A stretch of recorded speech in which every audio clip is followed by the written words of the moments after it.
Let's go, let's go. All right, y'all. So here we go. We got the show about to get started.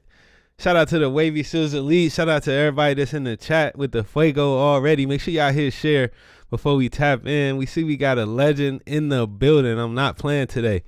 I'm not playing today or tomorrow. We all the way in here. Make sure y'all share this live before we get started. We have Mr. Leslie Brathwaite himself coming to share some gems with us from his studio. Y'all see the studio is looking way flyer than mine, man. I got to step my studio game up, man. Definitely got to step my studio game up. We got the Wavy Seals Elite in the building as well. Shout out to the Wavy Seals Elite that's in here with us. Yes, indeed. Matter of fact, let me see. Change my view up a little bit so we can see the elite a little bit. Get a little elite love, man. Shout out to the elites that's in here. You know, the elite tonight going to be able to tap into the conversation and ask some questions and speak with Mr. Brath. I call you Leslie, Mr. Brathwaite, the GOAT. How do you prefer to be addressed? I mean, you can call me what you want. Just don't call me Collect. My man got bars too, you know. There we go. And he coming with the bars. Leslie is just fine, man. You ain't gotta be. There ain't no formalities here. Definitely don't call me the GOAT. I am not the GOAT. I might fit the description, but I'm not the GOAT. Okay, well, look, I think that'll be a good place for us to start. Then, if you're not the GOAT, in your opinion, who is the GOAT? Who do you give GOAT status to as far as engineering, mixing in this game? Who you giving the GOAT status to? I mean, honestly, I can go with some of the greats. I mean, legendary, just recently passed a couple of years ago, Bruce Swedien. For those of you who don't know who Bruce Swedien is, he was my mentor, a friend. I got to know him over the years. Worked with him first in '95 on Michael Jackson's History album. For those of you who don't know him, he mixed all of Michael's records. A lot of amazing people, pretty much anybody Quincy Jones has ever worked with, he's mixed. But he's a legendary guy. Bruce Swedien, learned a lot from him. So I would never ever take the credit of being any kind of GOAT, Okay. When it comes to him. And then as far as people, I mean, even some of my peers, man, people that are living, I mean, some of my friends. I love Manny Marquand, good friend of mine. Yeah. Amazing mixer. Serban, amazing mixer. Yeah. And these guys are all my friends and my peers, and I still revere them as great mixers and good ears and all that. So it's, for me, it's never about saying I'm the best. I'm the best me. I'm the best version of me. Right. But I never ever got into comparing myself on any level. Even like, as a kid growing up in the 80s, I was a nerd, and it wasn't popular to be a nerd when I was a nerd, and I was okay with it. And I never compared myself to anybody else, never compared my journey to anybody else. So my mind doesn't even work that way, in a sense of like who's better than who and who's the GOAT and da-da-da. Mm-hmm. Man, I got so many friends that are doing it on my level, on a higher level than me, that I love. Like I said, Manny Marquand. I remember the day Charlie Puth's album dropped, I called Manny. I was like, bro. And we nerded out for like 3 hours on what reverbs he used. And, because I was so fascinated with the sound. And I was like, in that moment, Manny was like a god to me. Like, yeah. I was like, bro, this sounds, I could not stop listening to that album. Like, just sonically, that album sounds amazing. Like, yeah, if you have not gotten into that album, Charlie Puth, I'm telling you right now, go listen to his first album. That's amazing. One to write down. Ooh. Yo, so I want to circle back to Bruce Swedien, because he's definitely one of the the GOATs that I put in my book. So how did that come about? How did you start to learn from Bruce Swedien and meet him? Like, what was that interaction like? So we're funny story. So we got to start from the beginning. So, okay.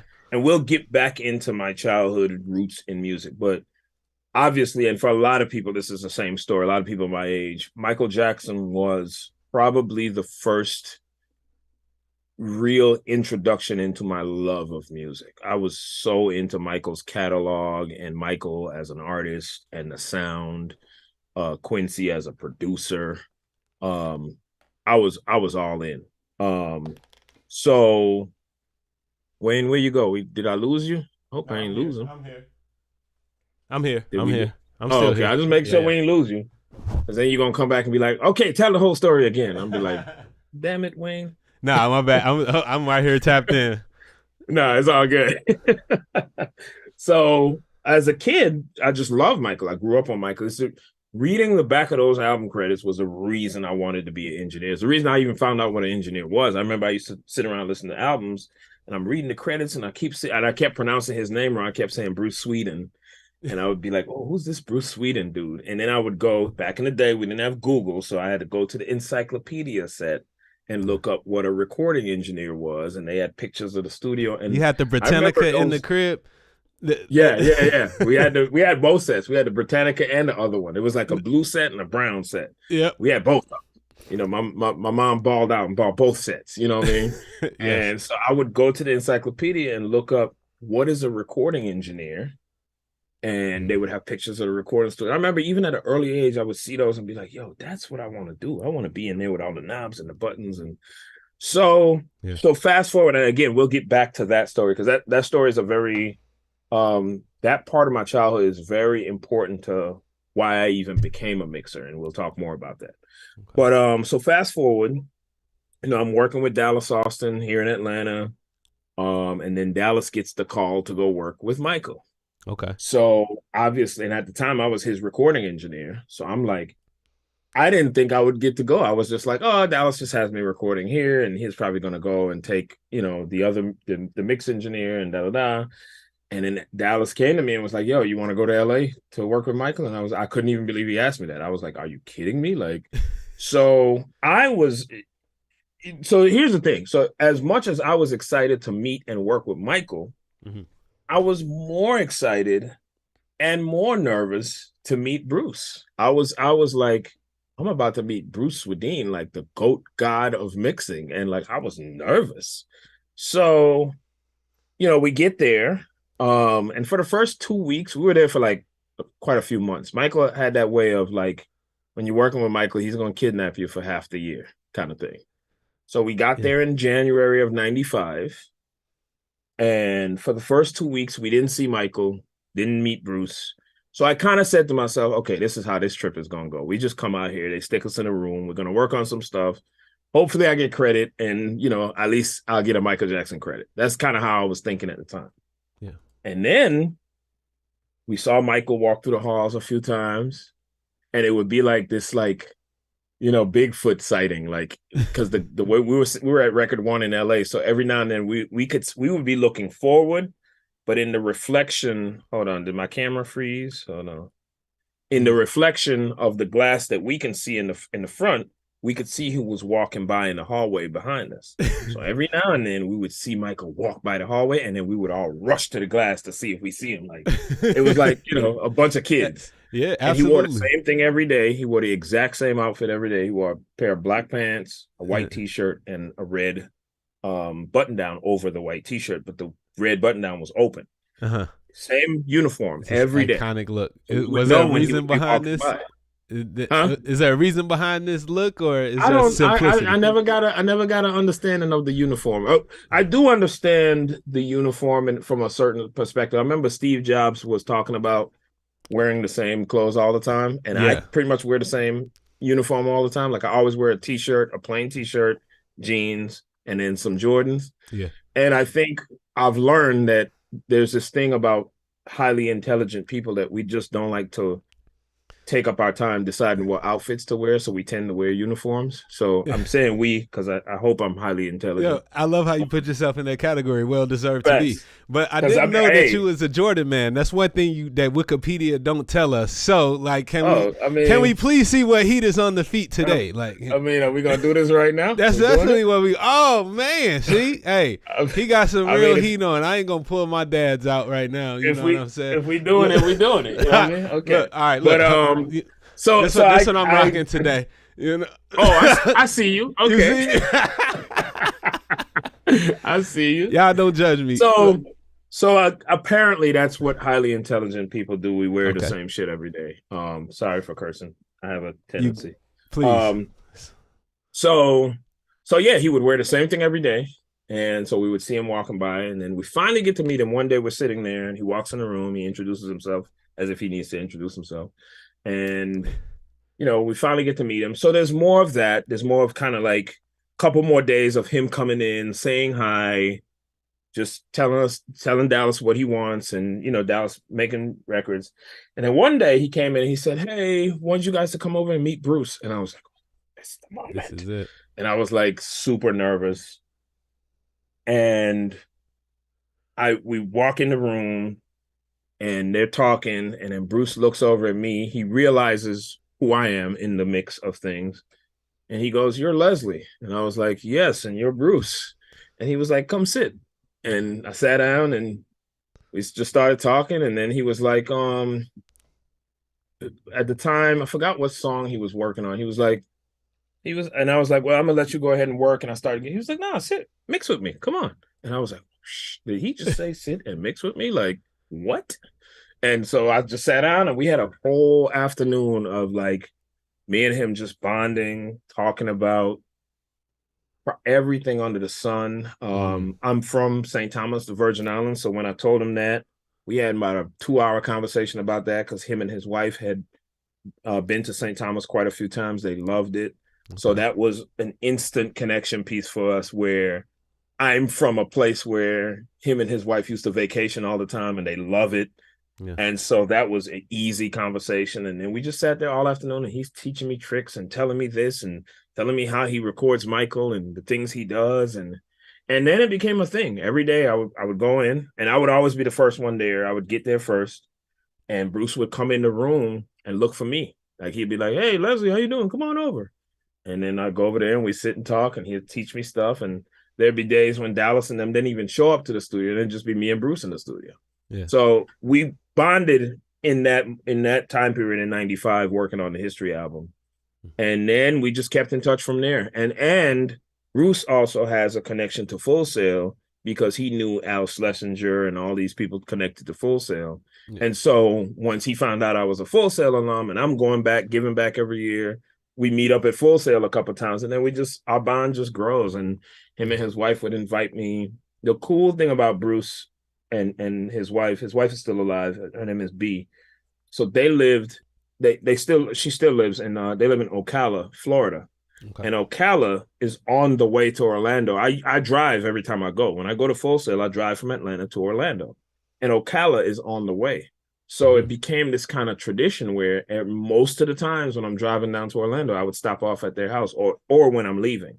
Yeah. And they would invite me over for dinner. They would invite me for breakfast. So it just became this bond. And it was super dope to have him as a friend, and just the legendary stories that he told.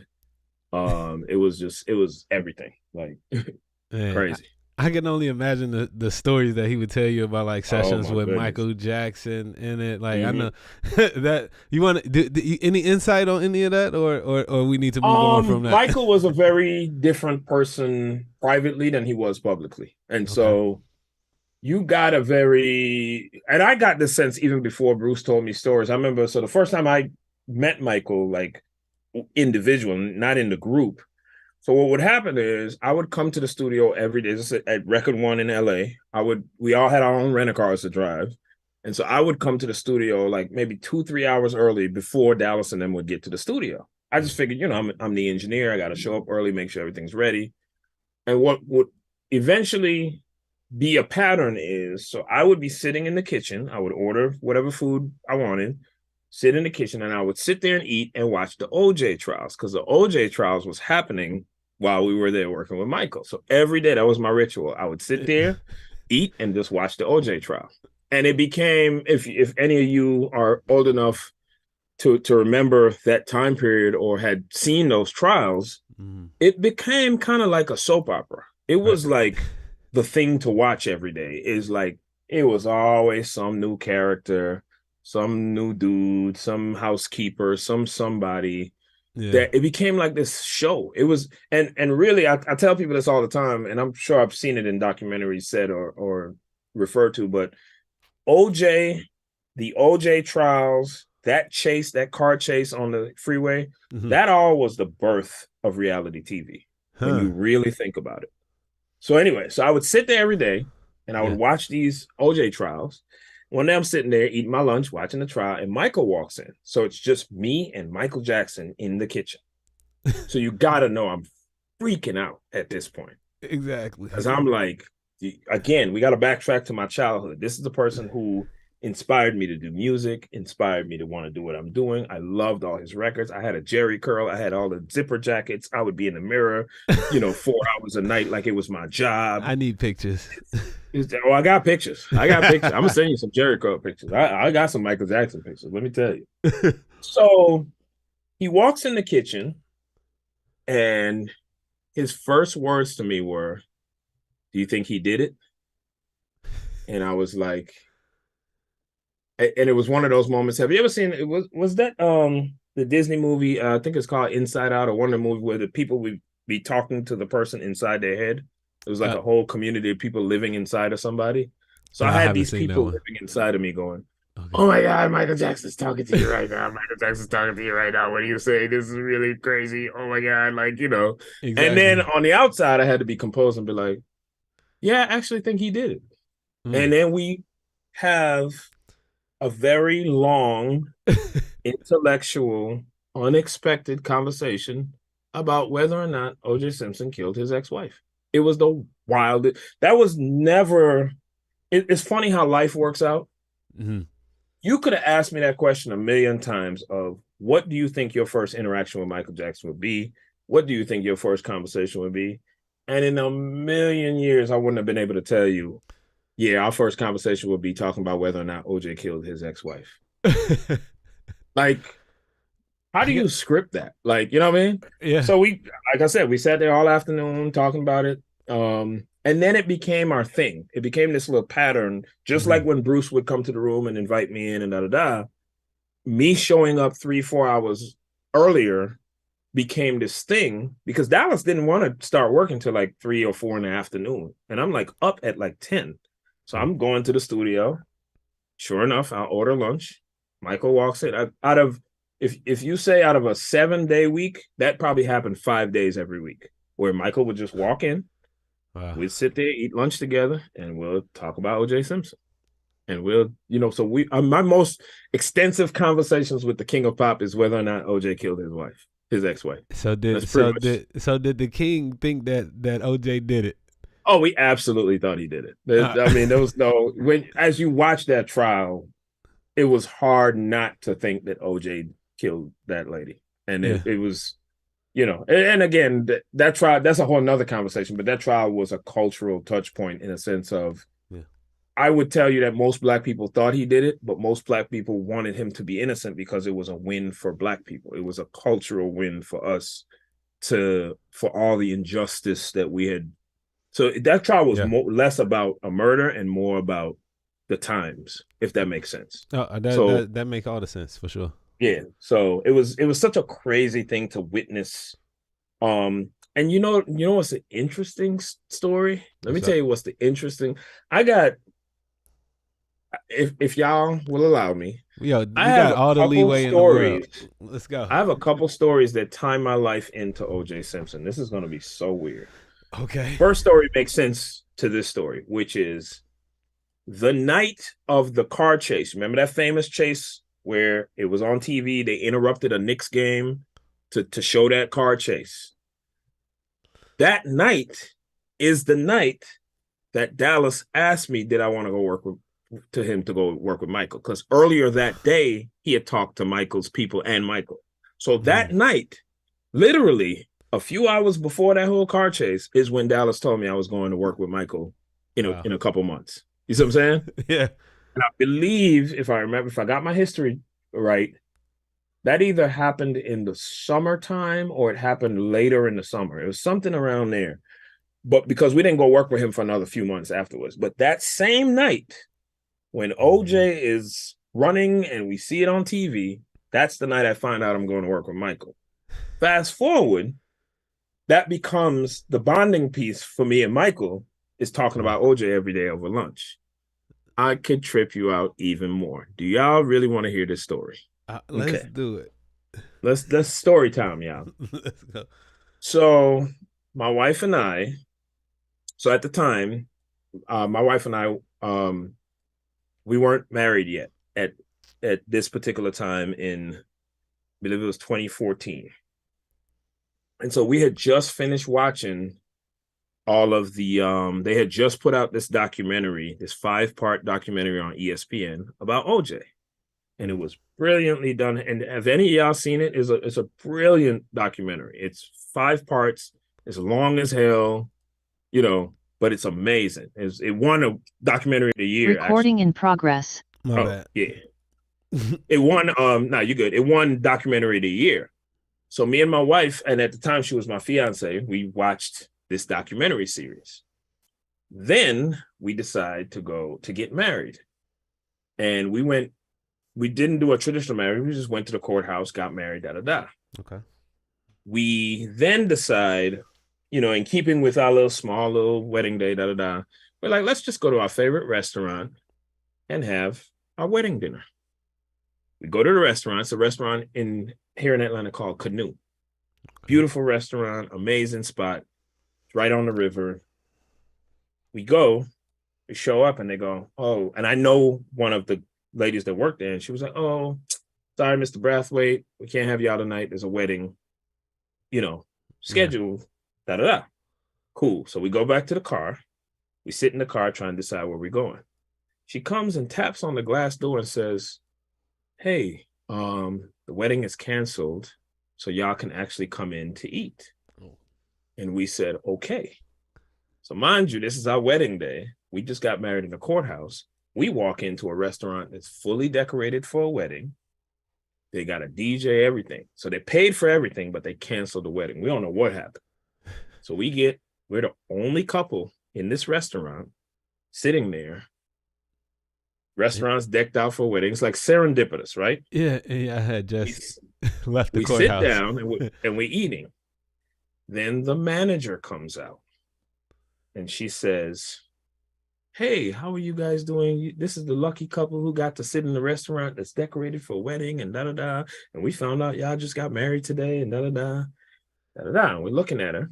She's talking and I'm looking at her and I'm going, oh, shit. Now, let me rewind.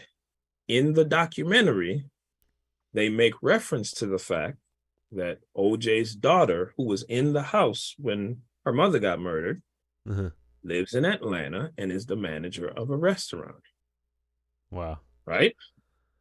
Okay. So I'm looking at this lady and I'm like, damn, she looks like OJ Simpson. Nah, it can't be.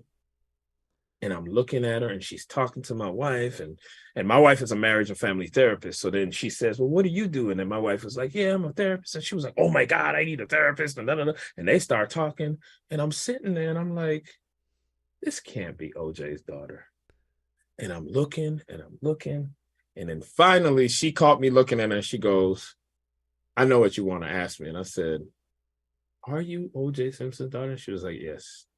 Oh, and she was like, normally I wouldn't even answer that question, but because she bonded with my wife. And I was like, what are the odds that That's we're crazy. in a restaurant and OJ Simpson's daughter comes to, she's the manager of the restaurant. She's not the manager anymore, but she used to be the manager of the restaurant at the time, the day we got married. Isn't that wild? That's anyway, I know that's a long tangent story, but I had to tell that story. You did. You had to tell that story, and that's like the Holy Trinity. That's some kind of Trinity.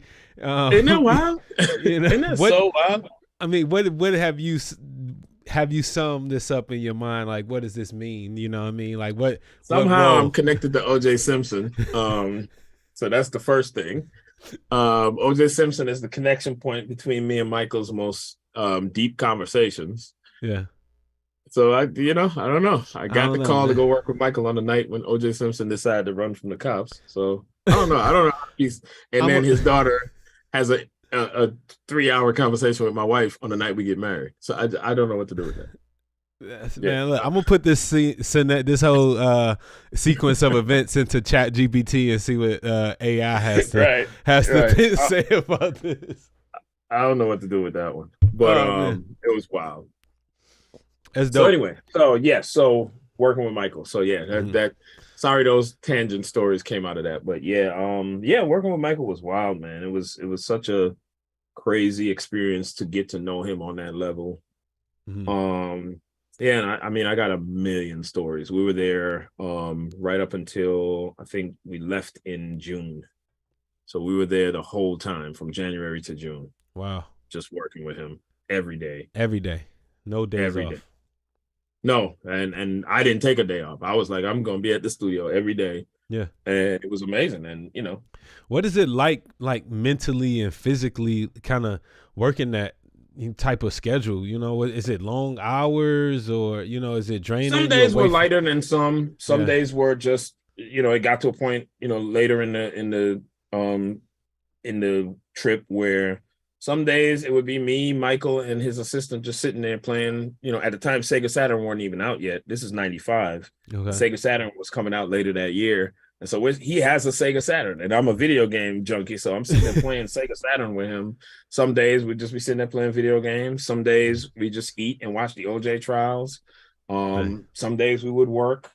But the cool thing about what we do and when you're doing something that you love is it never feels like work. So it never got to a point where I felt overloaded or Mhm. overworked or complaints that my other friends would have, like, oh man, I can't wait to take a vacation. I was the opposite for a long time in my career where I just didn't want to take a vacation. I felt like I'd miss out. I felt like I'd miss out on being in the studio. I'd miss out on an opportunity. Yeah. So, and even when I'm now as a man and a husband and a father, even when I'm on vacation, I'm very different from most of the people in the world because I'll be on vacation and I love my vacations, but I also can't wait to get back home to the studio. I love that feeling of I don't have to take a vacation from my life.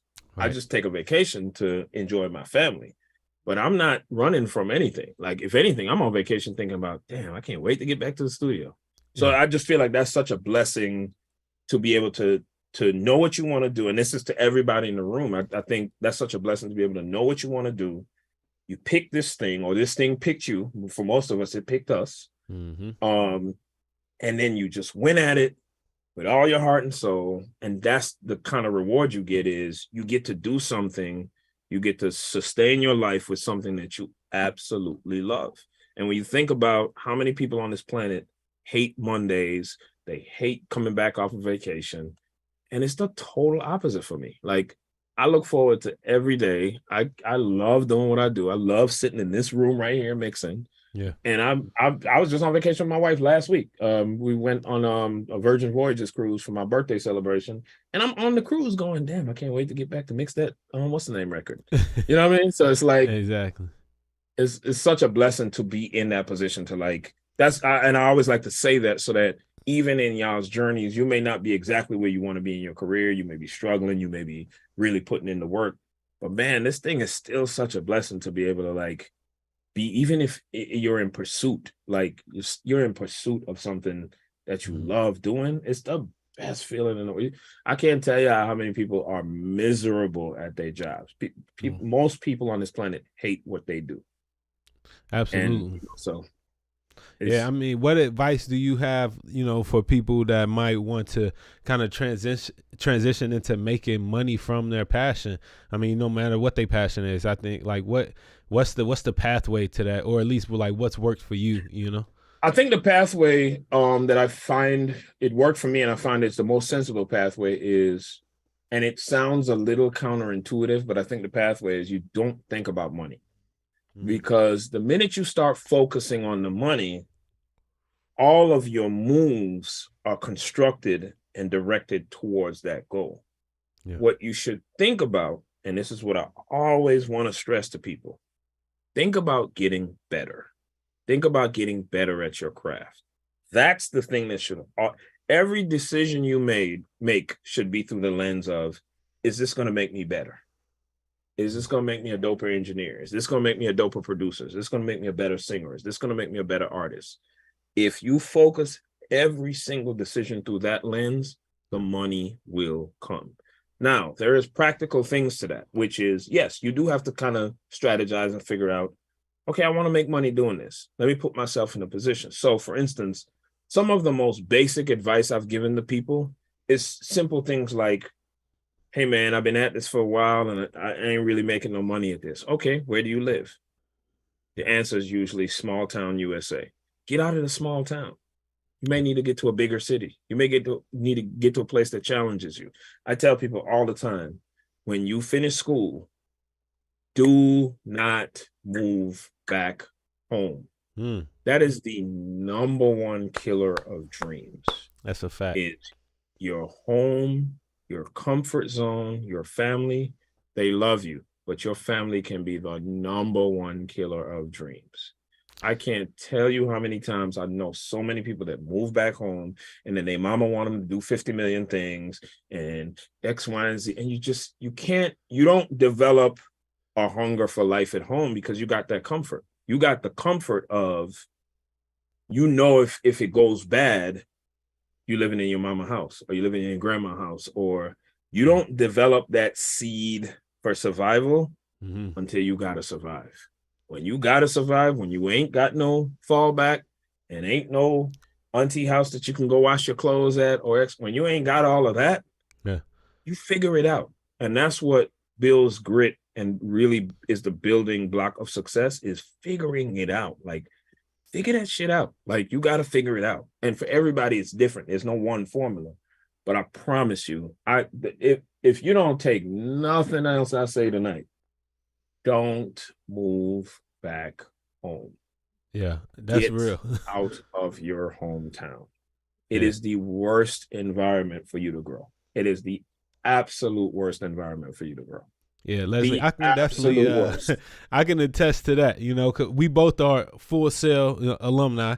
I'm from St. Louis, Missouri. When I left Full Sail, that was the one main thing on my mind, is like, look, no matter what, I'm not going back to St. Louis. Like, I'm not going back. So I was either plotting between going to New York or Atlanta. I ended up going to New York City. And you end up coming from Full Sail and you moved to Atlanta, right? Mm-hmm. Okay. Yeah. So how was that, leaving, Full Sail? For me, it was like we had them living expense checks and I had about $3,000, and I found a place that I can live for 2 months off of that $3,000 and then it made the rest happen. I had nothing. I was eating ramen noodles every day. I was working at this bakery that supplied all the Krogers in the area. Yeah. And I got a job at FedEx and then I got a job at UPS. And I picked those two in particular because, much like the restaurant industry, they don't care who's working as long as somebody's working. So you could switch your shift with people very easily. That's why a lot of people work in restaurants on the come up, because if I'm in the restaurant and we working and we work different shifts and I need you to take my shift because I got to go to the studio, all I got to do is call you. I don't got to check in with my boss. My boss doesn't care who's there. They just care that somebody's there to cover the tables. Right. And so it's FedEx and UPS at the time had the same culture where they didn't care when you worked. They just wanted somebody to cover your shift. So it's easy to maneuver in those kind of spaces. And so that's what I did. And I ate ramen noodles. I lived way below my means. I was, I was grinding. And again, I was in that mode of survival. Like you gotta kill what you eat. And you gotta, so it was survival mode. It was, I ain't got no comforts. I ain't got nobody to rely on for this and rely on for that. So that developed a certain grit. And again, so that's the first thing I'll stress is do not go back home. The second thing is, like I said before, make sure that your focus isn't money. Your focus has to be, how do I get better at this? You will never make any money if you're not good at your craft.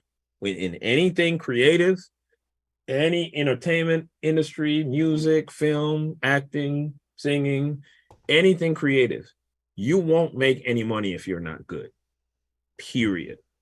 So you have to focus on being better. So let me give you a practical example of that. I had a young lady one time came to me and said, hey, my goal is to work for Diddy, right? Okay. She wanted to work for Diddy. And then there was an opportunity with a mutual friend of ours that said, hey, if you move out to LA, I can get you a job working for Diddy. And she also had an opportunity. I said it wrong. Okay. Then the opportunity fell through, but we still knew the person. So she reached out to the person, was like, hey, maybe I'll come to LA and see if something else comes up with Diddy. in the meantime, da da da. She was like, yeah, that's not a bad idea if you have it, da da da. And she had an opportunity in Nashville to go work in a studio and get paid for work in a studio. Mm-hmm.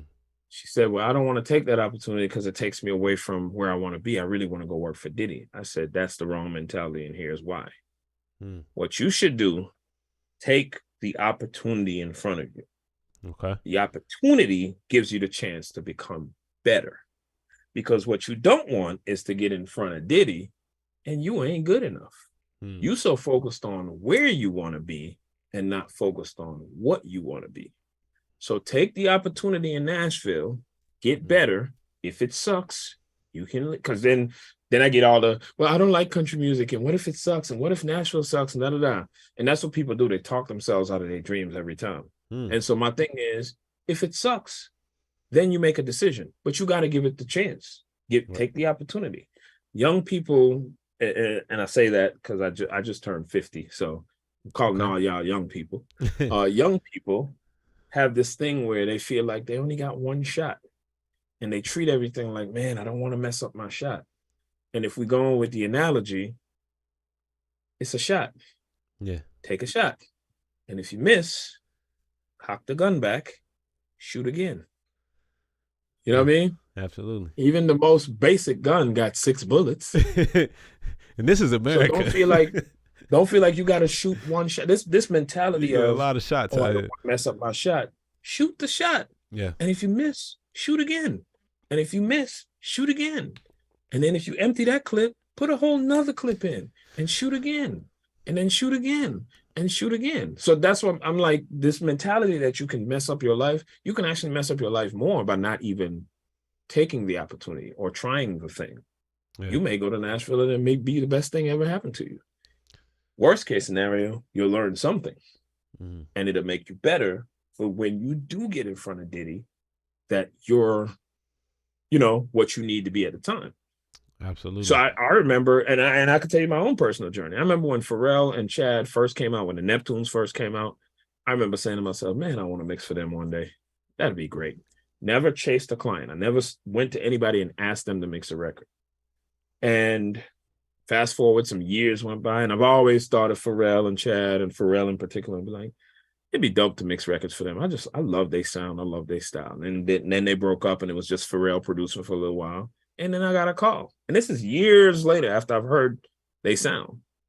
And Karen Veazey, she used to work for Pharrell. She said, your name is on a short list of people that Pharrell wanted to try out, because every time he goes to the club, he hears a record that you mixed. And he goes, who mixed that record? And they go, Leslie Brathwaite. And he goes, man, I want to try this cat. Yeah. So first project I mixed for Pharrell was a young lady named Leah LaBelle, who was signed to him and Jermaine Dupri. She passed away in a car accident with Rasul Butler. They were dating. They both died in a car accident. Oh. So I mixed her project. And the very next thing I mixed for Pharrell was Happy. So what I'm saying to you is, had I been more assertive about finding Pharrell when I first heard about him and me trying to go work with him, maybe I wouldn't have been ready. Right. Maybe I wouldn't have had the chops and the skills to impress him. You see what I'm saying? Yeah. But I came into the situation when he came looking for me with leverage, because I'd mixed a lot of records over the years that he had heard. And so he was like, who is this cat? I want him to mix my stuff. And then I end up mixing one of the biggest records of my career, Happy. So what I'm saying is, I spent the time getting better and working on my craft instead of chasing off to what I thought I wanted at the time. Yeah, I wanted to work with Pharrell, but I knew the universe will work that out. God will work that out if I'm supposed to. I ain't got to worry about it. You see what I'm saying? I love that, man. That's like the old proverb or something is like, spend that time sharpening the axe versus, cutting down the tree. The more time you spend sharpening that axe, the easier that tree will be to knock down. When the trees come along, I'm good. I'm just swinging once. Yeah. So that's the thing. I was so focused on being better and being good and being better. I didn't have these targets in mind. I didn't have these things in mind. I just wanted to be better. Yeah. So that's the thing I always tell people is, the valuable thing is focus on being better. The money will come. Absolutely. That's dope, man. So far from our conversation, it feels like you're heavy on the relationships that you've made with people who have taken you a long way. You know, I love how you remember everybody's names, and you build like more than working relationships with the people that you do business with in this industry, which I think is a key that often gets overlooked sometimes. You know, but like, what other kind of principles or kind of guidance kind of leads you as an audio engineer in the big picture? Like, what does it mean for you to mix a song, you know, on Well, many I levels? think just in general, what leads me and guides me is God. So, Okay. whatever that means to you as a person, wherever your spirituality is, if you don't have spirituality, or whatever it is you align with on a level bigger than yourself, even the most atheistic of atheist person will somehow discover that they align with something bigger than themselves. So for me, it just happens to be God. That guides me. And what I mean by that is, when you understand certain principles of how you navigate, how you do business, how you treat people, how you do anything, it's always about what are the things that transcend whatever specific thing. So for instance, I would handle business the way I would, you know, handle something with my wife, or the way I treat my kids is the same way I would treat somebody else's kids, or somebody as an artist. Or if I'm working with a child artist, I would respect that relationship the same way I'd want somebody to respect my kids, or, you know, do unto others as you have them do unto you. Or and then I just have certain basic guiding principles that I navigate with just in general as a man. So I have like, famously at Full Sail, I'm a married man. I don't meet with female students one-on-one in behind closed doors. If you ever see me meeting with a female student, it is outside on campus where everybody can see me. And that's just because I want to establish who I am as a person. So one thing I know for a fact is nobody can ever say anything crazy about me when it comes to cheating or being a man who's flirting with other women. And my wife ain't never got to worry about that, just because of how I carry myself. You see what I'm saying? Yeah. So there's certain principles I know how to navigate where it don't even, before anything audio, who you are as a person, you have to move a certain way. And there's certain things I don't care how much money is involved. You can't talk to me a certain way. It just ain't gonna work. Yeah, so I have certain principles. I don't care what part of my career I'm in. Jeezy, I have a famous story about Jeezy, where very early in our relationship, I had to let him know, I get it. You are from the streets and you got all these guns and da-da-da. And I ain't never even so much pointed a gun at somebody in my lifetime. But what you're not going to do is talk to me like I'm not a man. I'm a man and you're a man, and you're not going to talk to me like that. And if you feel like you have to talk to me like that, we can't work together. Yeah. And that conversation was the defining moment in he understood. He apologized.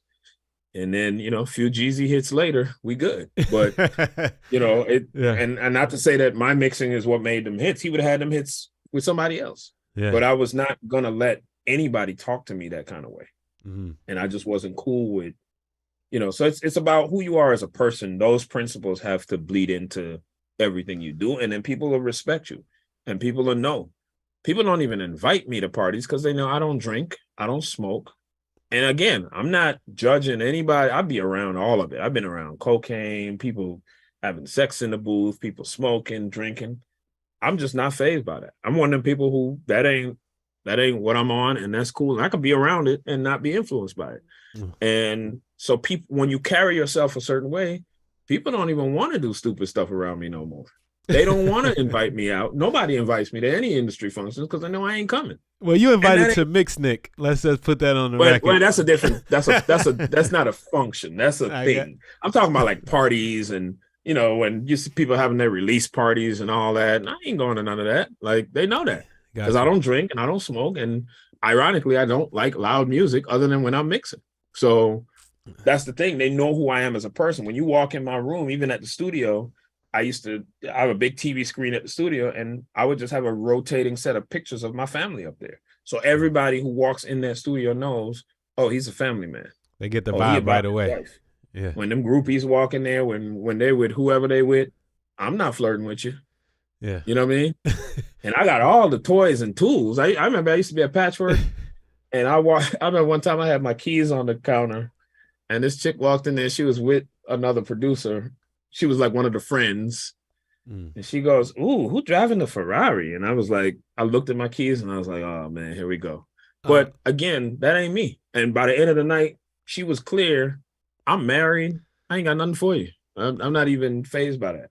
So it's how you carry yourself is then going to determine your respect level. Because if people feel like you're fazed by a certain thing, then that's the thing they use to either hook you or get you to do this or get you to do that or compromise. And I'm just not, so how you move as a person is absolutely important to how you're going to progress in your career. Yeah, I know that's and important. That goes for men, that goes for women. I've seen girls come on the scene, and I always tell them, look, how you carry yourself, do you. But I'm gonna tell you right now, you start sleeping with everybody around here, they're not gonna respect you. And it goes the same for men too. It's not a one-way street. You know what I mean? People can only have the amount of respect for you that you have for yourself. It can't work any other way. So absolutely. Yo, definitely some gems already, man. We kicking off this heavy conversation. We ain't even talked about a single plugin yet, man. But we learning much more than that from you today. I definitely appreciate you opening up like this, man.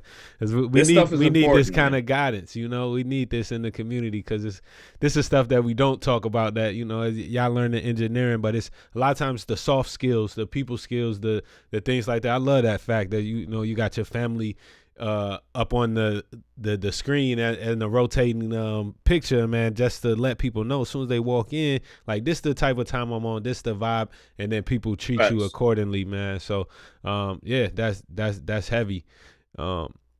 Let's kind of talk a little bit technical right now. So I know that you are like 100% in the box when you mix. So tell me a little bit about that transition. Like, at what point? Because at some point in your career, you was recording the tape, and now you at 100% in the box. So how did we get from there to here? So the thing about me, I'm one of those early adapters. I'm one of those. I have accepted early in my life that nothing moves backwards. And whenever you hear people saying, "Oh, we got to get back to real music and we got to get back to this," nothing moves backwards. Yeah. And the sooner you figure that out, the better off you will be. Nothing moves backwards. Things move in cycles. And you do have times when you see a certain time period emulating another time period or X, Y, and Z, but nothing moves backwards. So when you understand that about technology, and how when you're in an industry where technology is everything about your industry, you have to be a forward thinker in order to survive. I'm 50 years old and I mix Lil Uzi Vert. The reason that is because I have a certain mentality. I understand how to keep up with the times. I keep my morals and my principles. Even musically, I know what's supposed to hit, what's supposed to slap, what's supposed to feel a certain way. But I also respect the fact that there are things about the younger generations that I don't identify with. All the rappers nowadays, to me, be on top of the beat. They be super in front of the beat, and they don't be in the pocket, and they don't be on time. But that's their thing, and that's cool, and I respect it, but I'm going to make you sound good. And so it's understanding that mentality of, you can still be rooted in what you're rooted in, but you have to be willing to learn the new, adapt to the new way of doing things. I'm not one of those long-lived analog guys. Tape was horrible. I mean, it took forever to fly a hook. It sounds airy. It sounds ridiculous. Technology is amazing. Digital is amazing. Everybody hated digital sound when it first came out. And I was like, yeah, because there were limitations and things had to catch up.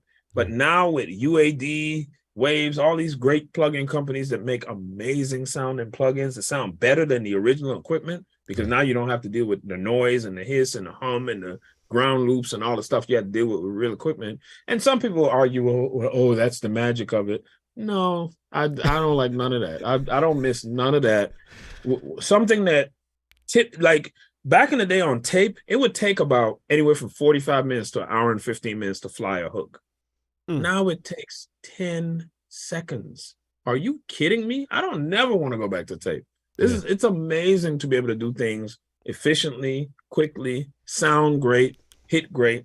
And like I said, things get better. When people first start seeing special effects in movies, like the very first Superman movies with Christopher Reeves, those effects look terrible because it was a new technology and they were just figuring it out.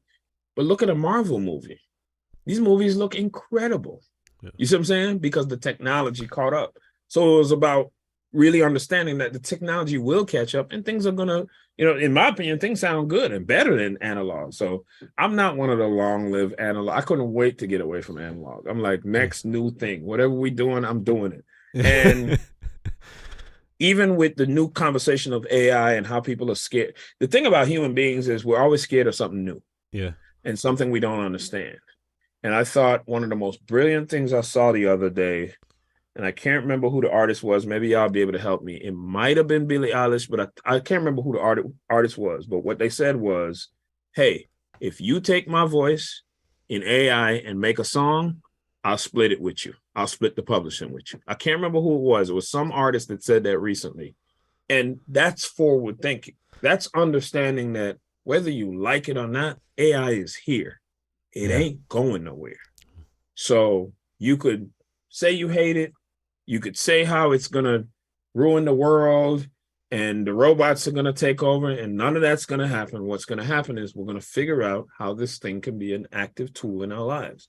I actually had Chat GPT write something for me the other day, and I was like, this is brilliant. Are you kidding me? I'm never getting rid of AI. Ever. This is amazing. Like, are you kidding me? I'm heavy on Chat GPT, man. Look. What? No cap. Bro, like Chat GPT is life. So again, but my point is everybody's scared of it. And everybody's like, what you think of AI? It's getting out of control. And you can take an artist's voice and make a song. Okay. That's the reality of it. We can either fight it or figure out how it can be useful. This artist said, okay, take my voice, make a song. Let's split the publishing. Let's go. Because she realized, I can't remember who it was. I think, was it Billie Eilish? I'll look it up. But somebody in the chat said Grimes. I'm not. It was Grimes. It was Grimes. It was Grimes. Yes, it was her. I figured it was one of those type artists. But yes, she said that, and she was like, "Look, this," because that's somebody who's forward thinking. I used to always say, I remember Dallas Austin could tell you this. When Napster first came out and LimeWire and these kids, that kid Sean Fanning, who started Napster, I kept saying in the 90s, I was saying this, the record label should stop hating on this kid and trying to get this kid arrested. Yeah. One of y'all should fucking hire him. Exactly. This man just came up with the most genius platform of sharing MP3s. It is the way we listen to music. It's going to be the future of how we listen to music. If y'all don't get off y'all high horses and hire this kid, he should have had a job instead of being in court defending himself, because he came up with what then became the most innovative thing. And then all of a sudden, now we got iTunes. They should have been hired that kid. Yeah. So my point is, people are always scared of technology, but they need to really get into it and see how it can fit into your lives. Is it scary? Of course.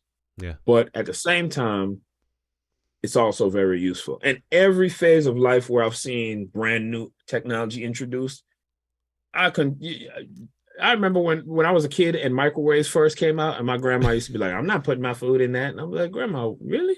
Okay, do that. I'm gonna eat this chicken in about 3 minutes. And my grandma used to be like, I'm not your credit card, and that they have all your information, and I'm going to the bank. Yeah. But people just used to what they used to. And at the end of the day, technology moves us forward. Yeah, and with every advancement, though, there will be some casualties. Like absolutely, it's inevitable that there will be some. But the best thing, because when digital first came out and people were mixing in the box, it sounded a little thin. Yeah, it wasn't as hitting as analog. Yeah. But then we figured it out, and now it's hitting, and now it's bumping.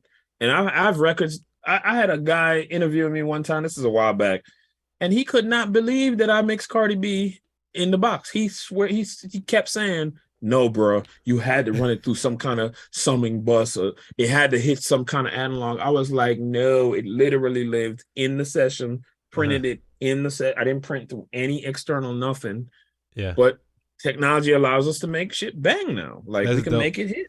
And then later today too, everybody make sure y'all stick around because Leslie gonna show us some inside look at a upcoming project that he working on. We're gonna get to take a look at the session and kind of get a little snoop around there. But can I spoil it for him and tell him who it is? Go, please do.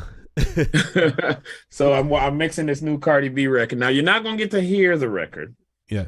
Because then I would be violating all kind of, NDAs and feelings and whatnot. But I am going to show you the session and show you what I'm doing to her vocal and all that good stuff. So brand new record. Yeah, and this is like literally this is the future, right? So we ain't getting what yesterday sounded like. We about to see what the future is going to sound like. This is probably more likely going to be her single.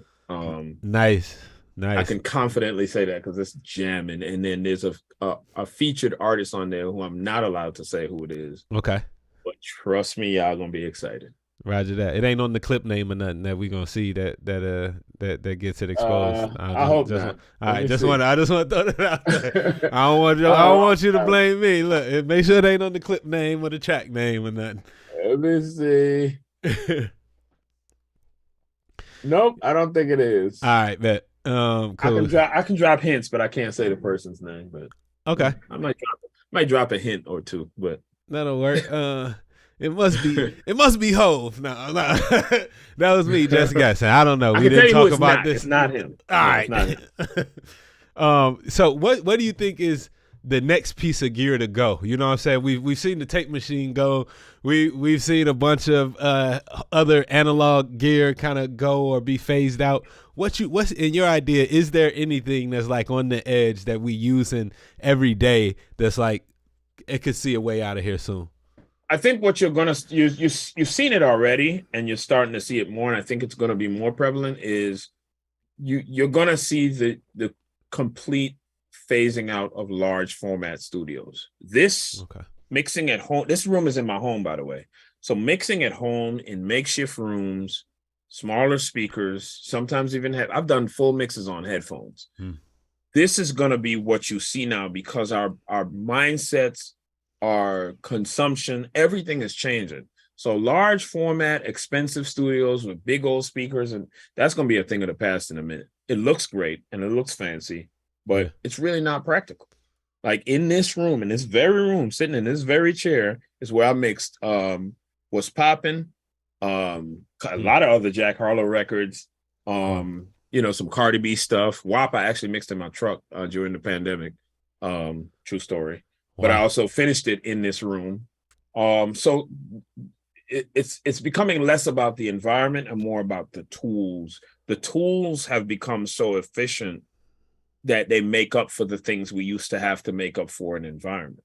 So it really comes down to laptops, your speakers, your headphones, and all of the tools available to us, whether it's plugins or stuff like that. But you're going to see the extinction of the large format studio. Okay. I think that's going away. I can see that for sure. We definitely have been saying that. And one thing that I kind of see going, and kind of minimizing, especially for beginners and kind of home studio users, would be the interface. Yeah. I think the interface is going to see a sharp decline in the future. Yeah. True story. Yeah.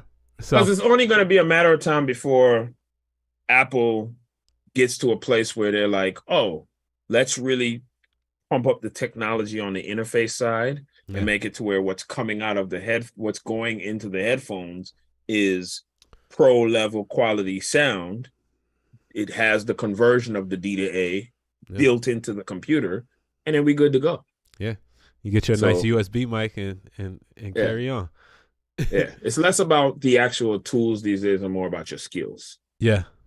Now, with that being said, now I know that you're able to kind of work on any tools, so you were in Miami to mix the Cardi B project, right? And you were in London mixing with Beyoncé, right? How can you go from studio to studio and get a consistent sound like in your mixing? Because the room that we in, we learn. I know this room, I know these speakers. How can you be all over the world in these different places and still do what you do? Well, because I tuned my mind and my ear to be less about the environment and more about what's coming out of the speakers. So as long as I have a couple key pieces where, like I said, the laptop is really the brain of the whole operation now. So I take my laptop with me, I take my Apollo with me, and then if in the case of Miami, I actually took my focals with me, the twin 6Bs that I use. I took those with me because I just drove down there. In the case of London, I just called ahead and made sure they had some there for me. Okay. Because as long as I'm working on familiar enough equipment, the environment doesn't matter. I can adjust to the environment. The equipment is harder to adjust to. So if I was in London working on speakers I'd never worked on before, that adjustment period would have been a lot longer. As long as I got something I can trust that I know how they're supposed to sound, then the environment doesn't matter as much. I can now adjust to what I'm hearing externally because all I'm really trying to focus on, the whole goal in any environment is to tame the environment to where I'm really just hearing what's coming out of the speakers. Mm-hmm. So if I meet that goal, then I'm not even worried about where I am. Yeah. You know, I've mixed in hotel rooms, I've mixed on a cruise ship, I've mixed all in all different kind of environments just based on the fact that I had the equipment I needed. In certain other environments, like on a cruise ship, I didn't have speakers, but I had headphones. I used the Audi's, the LCDXs, and I like those, and they're good enough for me to reference so I know where I'm at and I can mix. Okay. So it's really about making sure you have consistent equipment. The environment doesn't play as much of a factor. Okay, nice. So like you travel with your well-known. Got to make sure you got the laptop, and anywhere I'm going, I got to make sure they have the focals. Okay. So so when you go to a different studio, you're not like pulling up. You're not working off their computer. You're working off your laptop with your plugins that you like to use. And that's also more practical for security reasons too. Because if I'm mixing Beyonce and Cardi B, I don't want to put that on somebody else's computer to work on. That got to stay on my laptop. Absolutely. That way I know it ain't leaving my laptop. My work, and Rihanna, I got all kind of shit on my laptop that I can't put on somebody else's computer. Hell no. Exactly. That'll be a nightmare. And expect them to delete it. Yeah, I'm gonna delete this. And the laptop stays with me at all times. There's two things that when I'm out of town, the two things that never leave my side, and when I say never, my wife could tell you, my laptop and my hard drives, they never leave my side. When we go out to eat, I got a backpack with my laptop and my hard drives in it. Wow. When we go anywhere, you on the beach with the backpack and the laptop. Never leave my side. Yeah. They never leave my side. And that's important, man, because especially like people, they target people in our industry, you know what I mean? And to take our stuff. I know DJ Chose just posted on Instagram the other day, somebody in Houston had took his laptop from him, and that ended up being a thing. So never leave my side. The only time you would see me without my laptop or my hard drives is if for instance, we just went on a cruise that I was telling you for my birthday, and on Virgin Voyages the rooms have pretty big safes, so I'll put it in a safe in the room. Okay. A hotel that has a safe, if my laptop can fit, I'll put it in there. Most hotel safes, your laptop can fit in there. A 16-inch Mac can fit in there. Mm-hmm. Some of them are a touch smaller, but most of them I've never had a problem leaving the laptop in a safe with my drives. So the only thing in our safe, it don't be my wife's jewelry, it don't be passports, it literally just be my laptop and some hard drives. Yes, indeed. That's the sometimes most important I put my wife's stuff in there, but Yeah, I feel that. Look, I feel the jury, I'm sure, the stuff like that can be replaced, like the intellectual property you could never get back, Yeah, my hard drive probably more so than anything always travels with me. That's usually, I always keep it in my pocket. So. Right on. What brand of hard drive do you use? This guy, I was just about to show you. So I'm using this guy right here. Okay, that's the Samsung T7. Hold on, can you see the name? No, but I know that's the Samsung. There you go. Samsung T7. So this is the one that usually stays at home. The ones that I travel with are the rugged versions that are made for more higher impact. They just got a softer, like a little protective case around them. And because there's no moving parts, it's a solid state drive. Yeah. You can drop this thing down a flight of stairs. You can do it. They're just impossible to destroy because they don't have any moving parts. Yeah. And they can take very high temperatures, low temperatures. They're amazing. Okay. Nice. So Definitely. I have a little waterproof case that I slip them in. It Hmm. locks like this, and I always keep it in my pocket. Wow. Hey, dedication right Always. there. Yeah. Dedication. Yeah. So I was reading an article that I think it was in The Verge, and in there you were quoted as saying, if you go into a hospital and you have a brain tumor removed, you wouldn't want a general surgeon to do it. You'd want a brain surgeon. And this was in regard to like kind of being a specialist and specializing in something, and how you saw the industry when you were getting into it as people wanted, they'd rather their record be mixed by a mix engineer, not a recording engineer that mix. Do you think Absolutely. that that's still like relevant today, or like advice path that people should kind of go on? Like, because I everybody don't nowadays mixing, mastering, making beats, they doing it all. What you think? Like, I is don't that? think it's as prevalent in the minds of some of the artists or some of the people who have to get the work done. Yeah. I've never said it to somebody where it didn't make sense. The minute I say it, they go, that makes sense. And what in my experience, whenever I've found people who mix and master, they're usually not great at either. Uh-huh. So that's usually the thing. Not saying they're not good. I've met people who mix and master, and they're good mixers and good mastering engineers. I've never met somebody who is great at both. Mm-hmm. And so when you think of it, and when you think of it from an artist perspective, the person you want working on your stuff has to be great at it. You're paying a lot of money. Why would you want somebody who's okay mixer and an okay masterer? You're already paying Right. a lot of money for your studio time or X, Y, and Z. And so that's why I use that analogy. Like, because some artists, a lot of artists and producers treat their work like it's their child, it's their babies. Yeah. And as a human being, if you got a brain tumor, I don't want the general surgeon who also does appendixes and everything else taking out my brain tumor. I want the dude who does brain tumors, who've been doing it for a while. You see what I'm Yeah. saying? Yeah. So that's kind of how I look at that. Again, I've never met anybody who mixes and masters that is great at both. Mm-hmm. They usually either lack in one or lack in both of them. Usually the case is they're mediocre at both. But when you focus on one thing and that's your specialty, you're usually pretty damn good at it. And when you think of all the people you would put in the list of great mixers, Manny Marroquin, Greg Wells, whatever list, whoever, Tony Maserati, Yeah. all those guys, they mix records. That's what they do. They don't master. Mm-hmm. Some of them do, but I mean, I think Jason Joshua mixes and masters. But again, I love him as a mixer. I don't like his masters. Okay. In that, I shouldn't say I don't like. I never heard a Jason Joshua master that I loved, if that makes sense. That makes a lot of sense. Okay, good point for sure. Thank you for sharing your insight on that. One thing that I always And felt. wait, let me say this. Don't take Yeah. that as me and Jason got beef. That's my boy. I know. I'm definitely I'm just chopping being that up. honest I'm about. definitely gonna Yeah. snip that up and make that the Instagram post that I make Please don't. in tonight, Please like don't. that. Please don't. Leslie Please don't. Brathwaite says. Please don't. Please No. don't. Yeah, because see, people take that kind of stuff out of context and then they think I'm coming for Jason. I'm like, no, that's my boy. He does great work. He's an amazing mixer. But Yeah.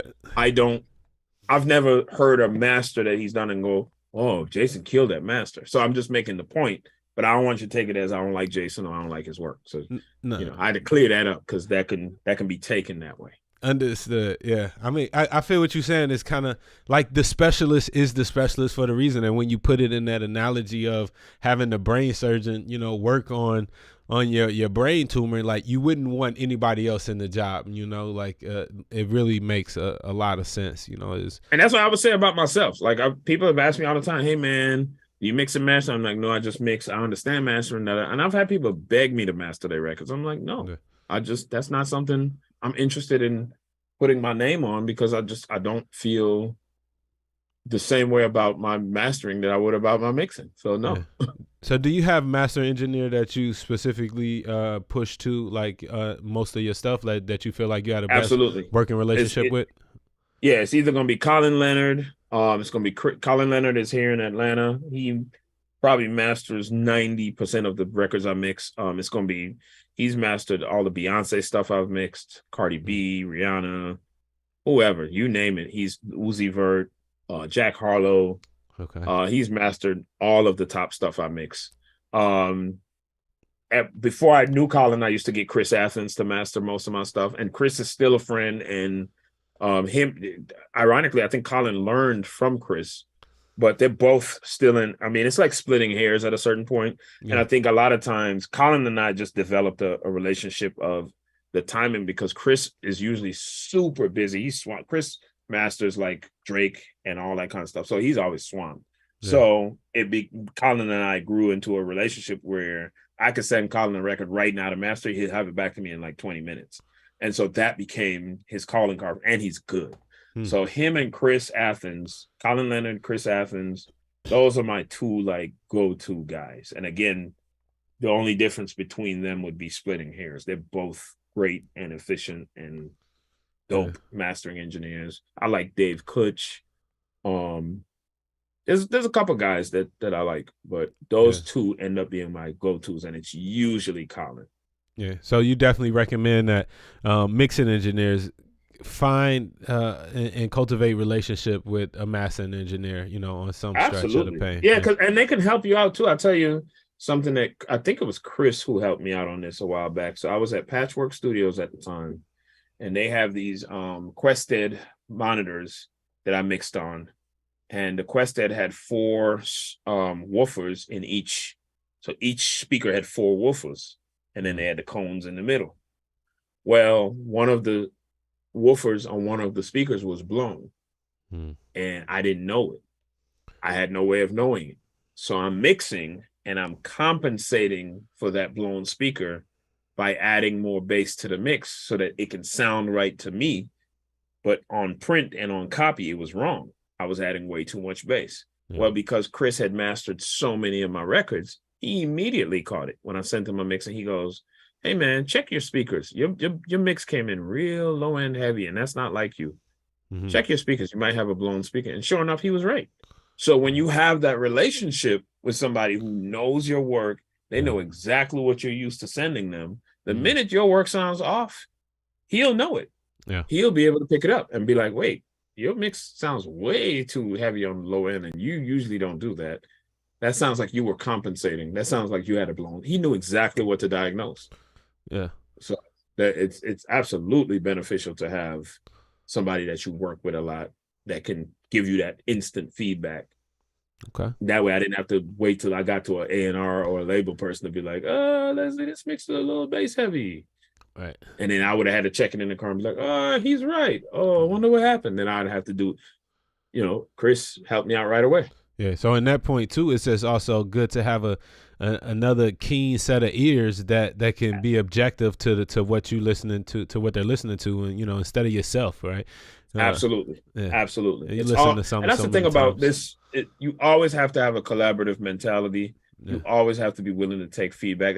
That's another built-in thing about what we do. Any creative person, whether you're artist, producer, engineer, learn how to take feedback, learn how to take criticism, learn how to be criticized. Your skin got to be thick. You can't take it personal when somebody say they don't like something, they want you to change something ain't sounding right. That's part of what we do. And it's such a valuable part of what we do, is to be collaborative minded, to learn how to take feedback from anybody. I don't care how I got, more Grammys than most people I'm around, and I will still take criticism from whoever, and I would still take constructive criticism. It's not about what you've accomplished and, I'm better at mixing than. No, if you hear something, tell me. I want to know, because the collaborative spirit and the collaborative ears is what makes things better. So what do you like more? Because you are in your home studio and you do a lot of work from there. Do you like to kind of work with clients in the studio with you during mixing? Hell no. You like to be alone more? Hell no. So yeah. So let me go ahead and just refute everything I just said. No, I'm just kidding. So here's the thing. I have a collaborative spirit. I like input. I like all of that. But I like input from afar. Yeah. You can just tell me. You can just call me. You ain't got to come in my house. Yeah. You could technology. Use the phone. Just call me and be like, "Hey, can you turn up the hi-hat?" Great. But you ain't got to come here to tell me that. Yeah. So here's the thing. The thing about clients and coming to the studio, I absolutely hate it for a couple of reasons. Clients usually only want to be in the studio because they want to keep playing the song over and over again on loudspeakers. They want to go on their Instagram live and show that they're in the studio, whatever the case may be. Mm-hmm. It just becomes a very non-productive situation. I don't like how weed smells. So the minute they come in the studio, even if they don't smoke in the studio, because I don't allow it in any studio I work in, Mm-hmm. they still smell like weed, or they still smell like alcohol, or you know what I mean? So Yeah. there's nothing, let me tell you, absolutely nothing about a client in person that I like. I just don't like nothing about it. I love them, but I don't like them in person because I'm just like, this is not helping my process. I love being in a room by myself. I'm an introvert. So I Yeah. like being in a room by myself, me and the computer, me and Pro Tools, and working on the song, and then everybody give me their input from wherever they're at. Now, here's the other thing. The other thing is it's a lot more productive because and this is my selling point, how I get them not to come to the studio. So take notes. If you don't want people to come to the studio, Here we go. I'm about to hook y'all up with a nice little tip. Y'all ready? Okay, take notes. Here's the thing. What I always say is, if you come to my studio and listen to the mix, well, you're not used to my speakers. So you're not really getting a good sense of how this mix is really being presented. Mm-hmm. But where do you listen to music most? And they usually say in my car or at my home studio, da da da. That's where you should judge my mix. And I'm being honest, but it also works out in my favor. That's where you should judge the mix because those are the speakers you're used to. So you're going to hear exactly what you need to hear on the speakers you're most used to listening to stuff on. Right. So stay home.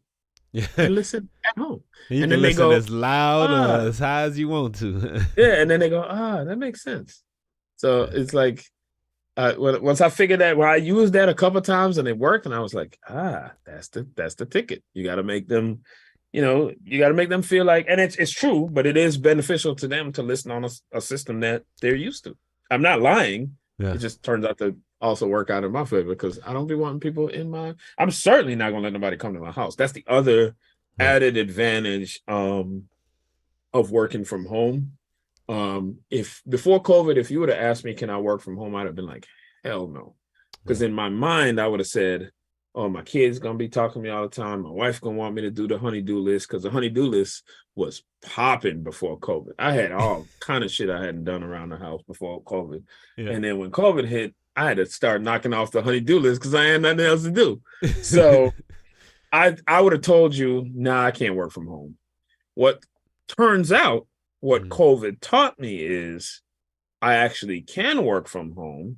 I actually like working from home better, and I'm a lot more efficient working from home. And here's why. At the studio, everybody speaks my language. So I can have 50 conversations about a kick drum, a sample, a dope sounding speaker, a microphone. Yeah. Here at home, nobody speaks my language. My daughters don't care two shits about what I do. My wife don't know what. If you ask my wife what is Pro Tools, as much as I've explained it to her, she'll be like, babe, it's just the thing on the computer. I don't know. Like, right. So my point is, I don't have a lot of distracting conversations at home. In the studio, I could talk all day about this. You know how we could nerd out all day about the new plugin that came out yesterday. You know what I mean? Yeah. At home, that conversation doesn't exist. So I get through my work a lot quicker at home. Also, being at home, it forces me to be on a schedule because my daughters are in school all day. So that's when I know I can make all the loud stuff. I can crank it up and mix and da-da. And then when they come home, I take a break, homework, hanging out, da-da-da. They go to sleep. I'm back in the studio, but I'm doing all the quiet work now because they're sleeping. So I'm doing the printing mixes, clean versions, sending mixes off, stuff like that at night after their sleep. So it puts me in a schedule. Yeah. Whereas before, I would take 3 days to do something because I'm running my mouth all day. Yeah. You know what I mean? So working from home actually became super cool. And I get more time with my family and I get to see them more often. And it's just all kind of benefits to working at home.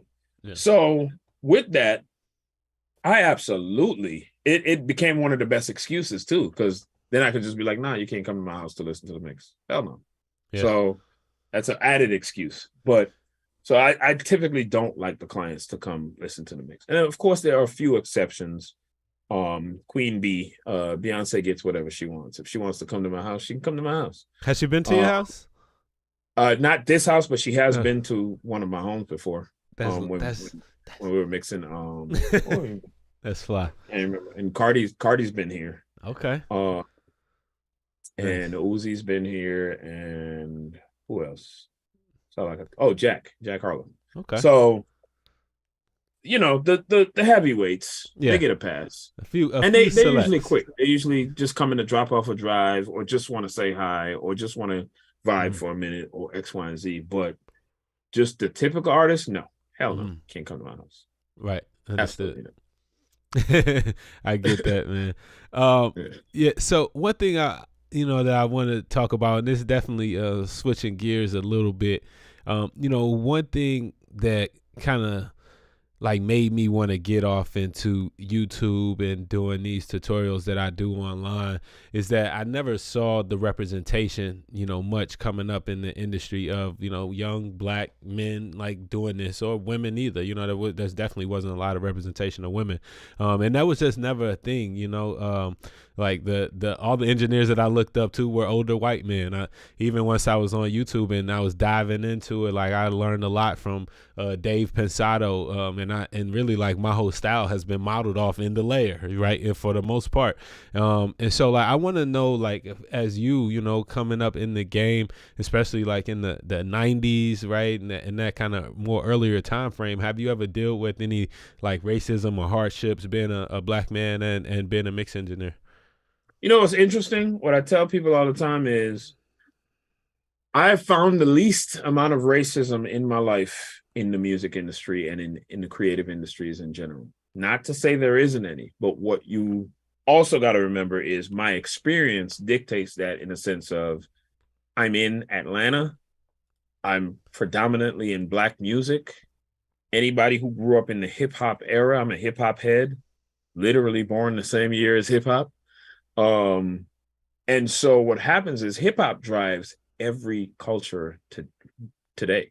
Every form of popular music is driven by hip hop.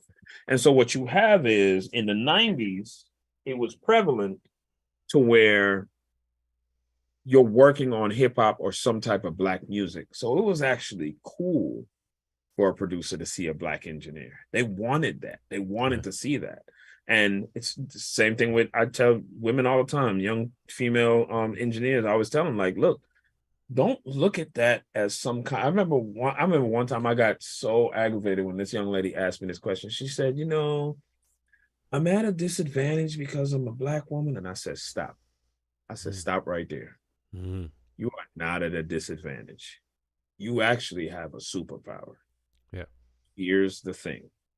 Because you're a woman, because you're black, you automatically have all eyes on you.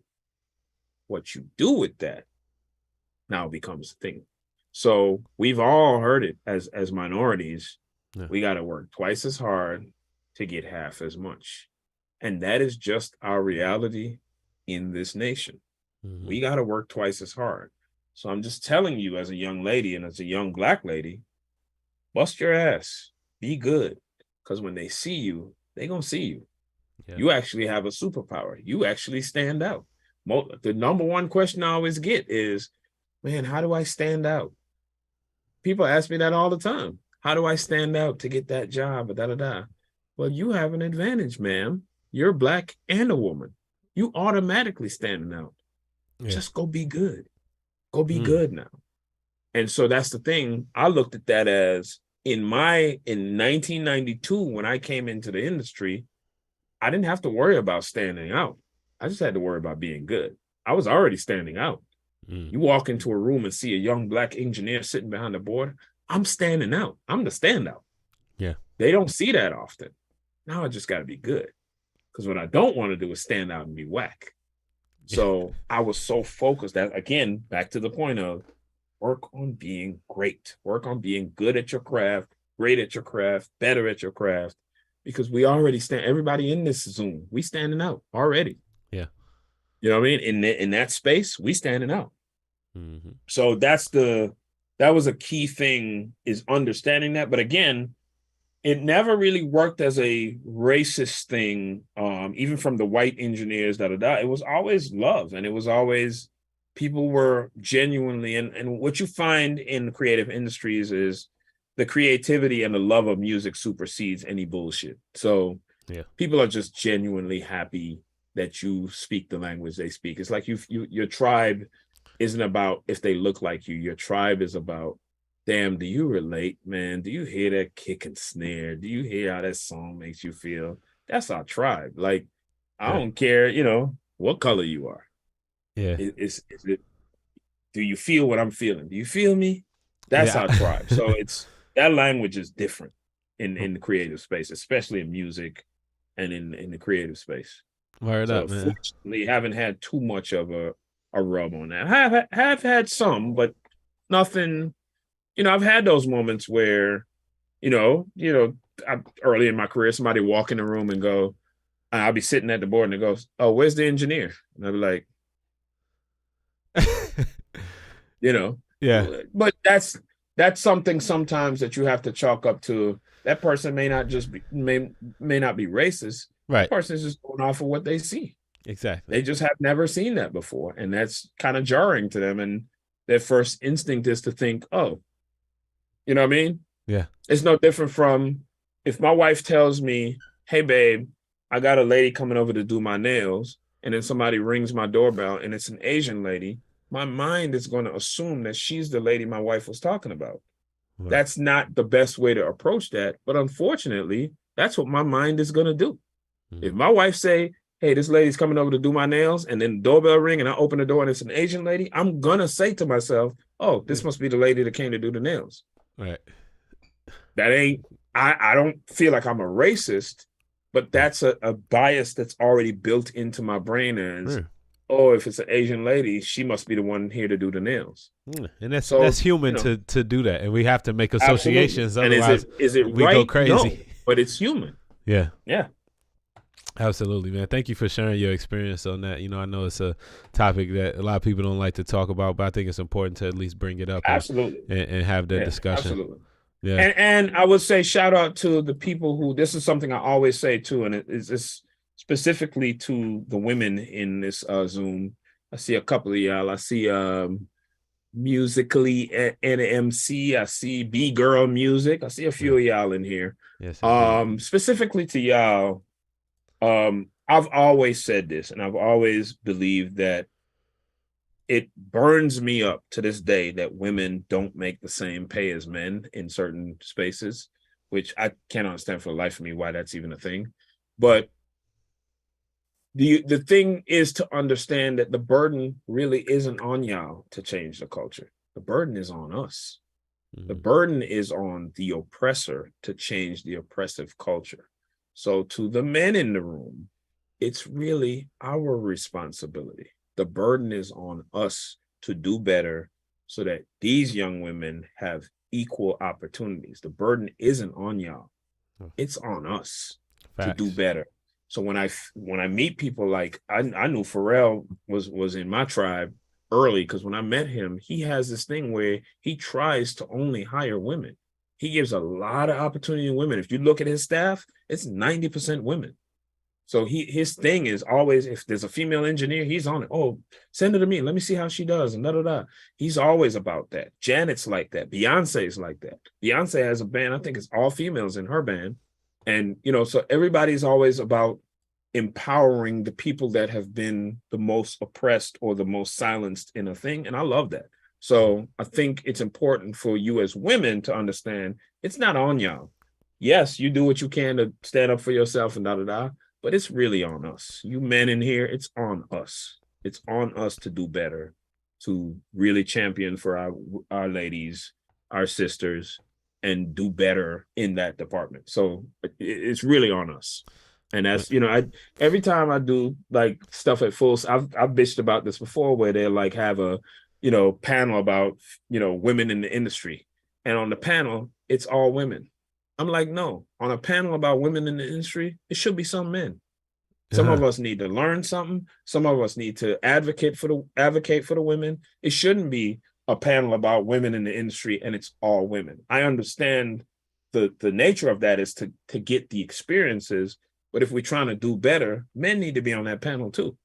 Yeah. No different from if I see, nothing makes me more proud of when I see things like the Black Student Union at Full Sail. Yeah. And it's just as many white people in the Black Student Union as there is Black people.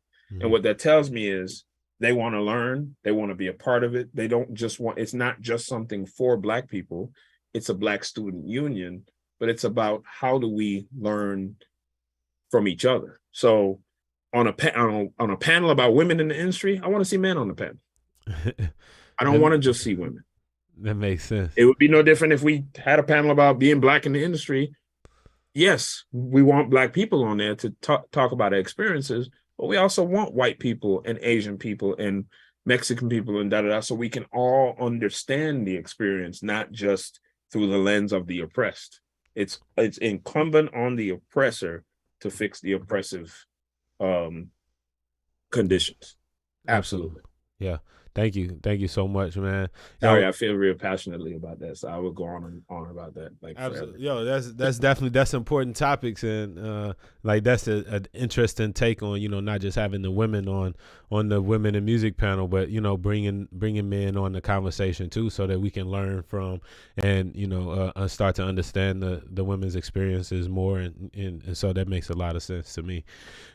Before we move on and take a look at that unreleased super exclusive Cardi B session that you about to dive into, I got just one more question, and then y'all make sure everybody stick around and y'all sharing this live, because after this we're gonna have some Q&A with the Wavy Seals Elite and take some questions from the YouTube live chat, so make sure y'all stick around from that. But we about to get into the exclusive Cardi B session, but my last question that I want to ask you, Mr. Brathwaite himself, LB, can I call you LB? Is that cool? LB, that's what most people call me. All right, LB, man. What do you think about you know, the push into immersive audio, and have you started to dive into this yet? Okay, this is a touchy subject for me. So, as much as I love technology and things moving forward, I absolutely, unequivocally hate Atmos for music. I like Atmos for what it's for, which is immersive audio, video games, film, all that stuff. Sounds amazing. I like it for some genres of music, but music that's predominantly driven by hip hop and it's about the hit and the slap and you gotta feel it. Immersive audio just doesn't do it for me. Like, when I hear Atmos mixes of anything hip hop driven or in that zone, it just doesn't sound good to me. Mm-hmm. Will it get better? I am probably certain of it, but still there are certain elements to it that don't move me creatively. I don't want to hear stuff flying around me most of the time, or I don't want to hear certain things placed above me. That's not intuitive to an experience. Yeah. So for me, and again, this may be the part of me that wants, I don't want things to stay the same. That ain't even in my nature. I want things to advance, but with advancement, there has to be some cohesive thing that makes sense. And when I hear it, it just doesn't make sense to me. It doesn't, for certain types of music, it just sounds crazy to me. So I have a love-hate relationship with Atmos and with immersive audio in general. Hopefully my love-hate relationship will become way more love and less hate. We'll see. Right now, the love-hate is pretty strong on the hate. Pretty strong on the hate. Yeah, I mean, I'm kind of, I love it in some aspects, you know, similar to you, but like you say, I feel like it's not all the way there. And I think once more people start making music specifically for Adobe Atmos and immersive formats, then it will make more sense versus trying to, like, what we're doing now is translate. Let me give you a perfect example too. Yeah. Let me give you a perfect example. Whenever technology advances, I think one of the key components to technology advancement being great is when it requires less of the user. So you heard me rant and rave about how with tape, it took me 45 minutes to fly a hook. And with Pro Tools, it takes 10 seconds. That requires less of my time, may require some skills to learn, but it ultimately costs me less to do it. You see what I'm saying? Yeah. Whenever we saw in history, I'll give you some examples. Whenever we saw something that required more of the consumer, it failed. Perfect example. Remember when 3D TV was a thing? Reason why 3D TV failed is because you had to keep up with 3D glasses. Most people can't even find their damn remotes. Right. Much less, I got a family of 2 girls and my wife, and you think we about to keep up with 4 sets of 3D glasses? Epic fail. You're requiring something of your user now. So what I'm saying is, when technology moves forward and requires more of the user, it never works out. The problem with immersive audio, for it to really be good, you have to have 9 point something speakers in your house for you to really. Now, again, if I heard an immersive mix of Uzi on a system that was built for immersive audio, it would sound incredible. Yeah. The problem is it sounds like shit in headphones. Right. Because immersive audio in headphones is still synthesized.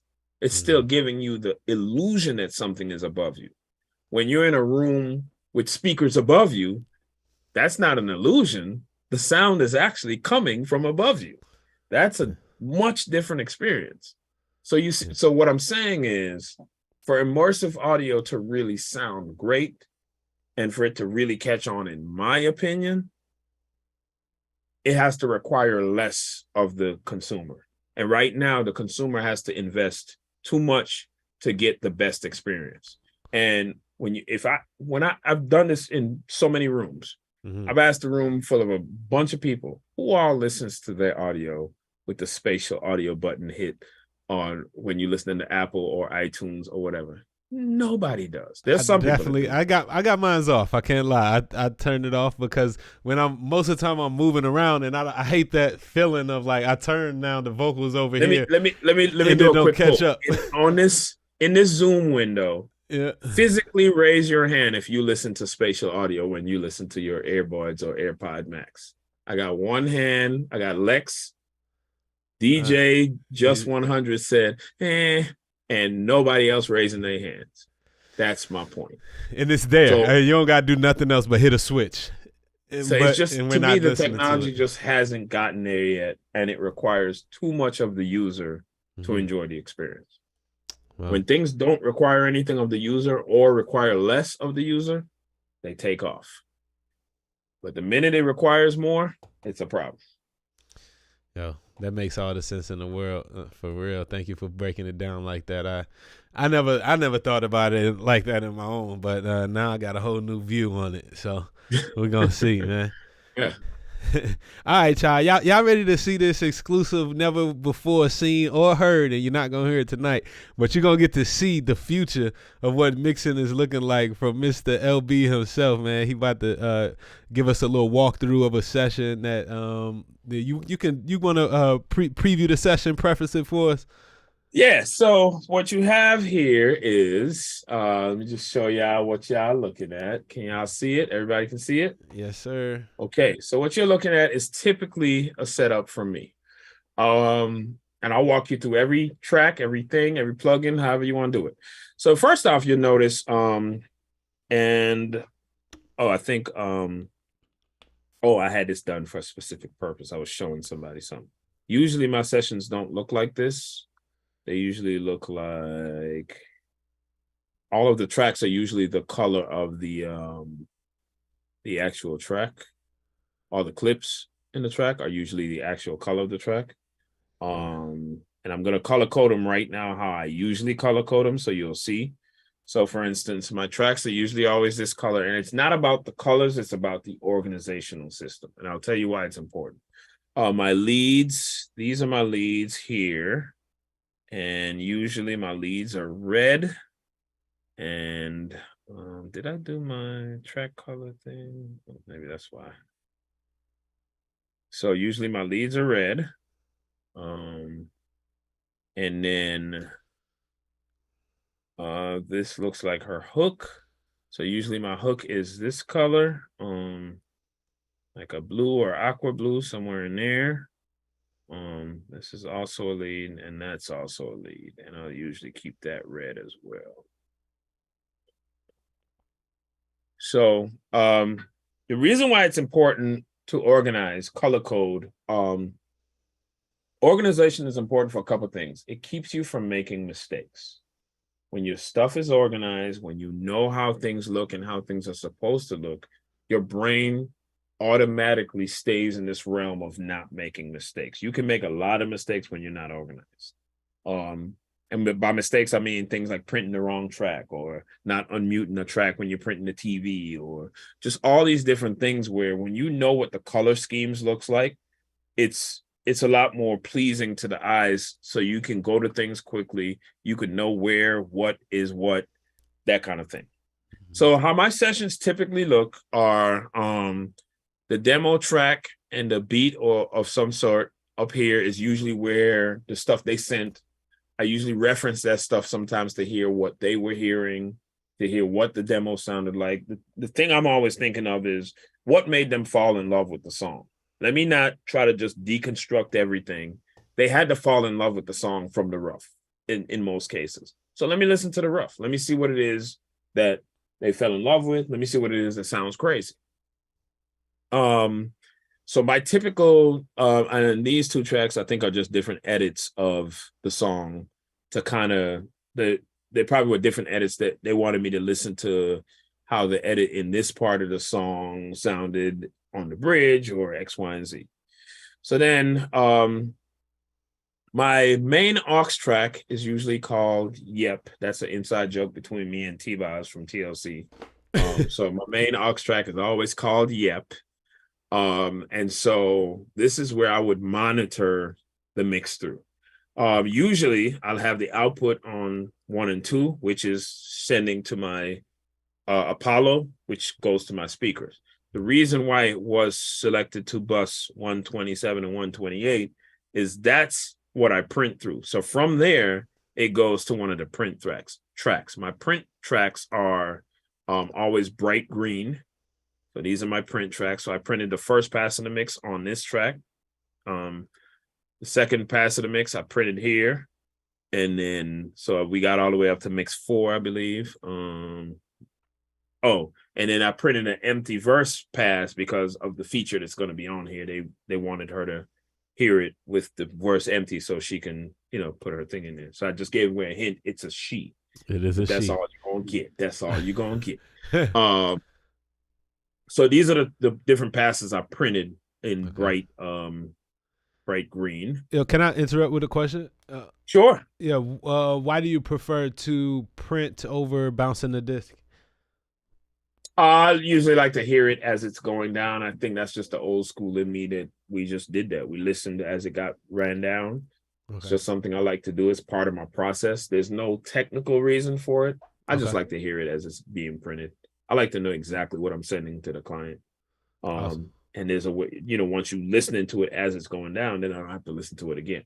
Because if I did bounce to this, I would still have to listen to it before I send it to the client. So might as well listen to it while it's being recorded. Okay. So it's just I think it's just the old school in me of that's the way we did it. We printed and listened as it went down. Makes sense. Know what I mean? So you know exactly what's getting printed. And then before you move on, the last question I'm gonna ask right now is, what's the one plugin on your Yep track? There you go. I was getting to that. Oh, so my bad. I'm jumping the gun. No, you're good. So lately, so typically I don't put anything on that track. There are times when I do. Sometimes I do it just to send it to the client so they can hear it really beefed up and loud to emulate what they do in mastering. Sometimes I don't. What I've found lately, I kind of learned this plugin during COVID. I was mixing something for David Guetta. We were working on Rita Ora's album, and he sent over a session. And this is how I learn about a lot of new plugins. When people send me sessions with plugins that I don't have, you try to open a session and it says, you don't have this, and this.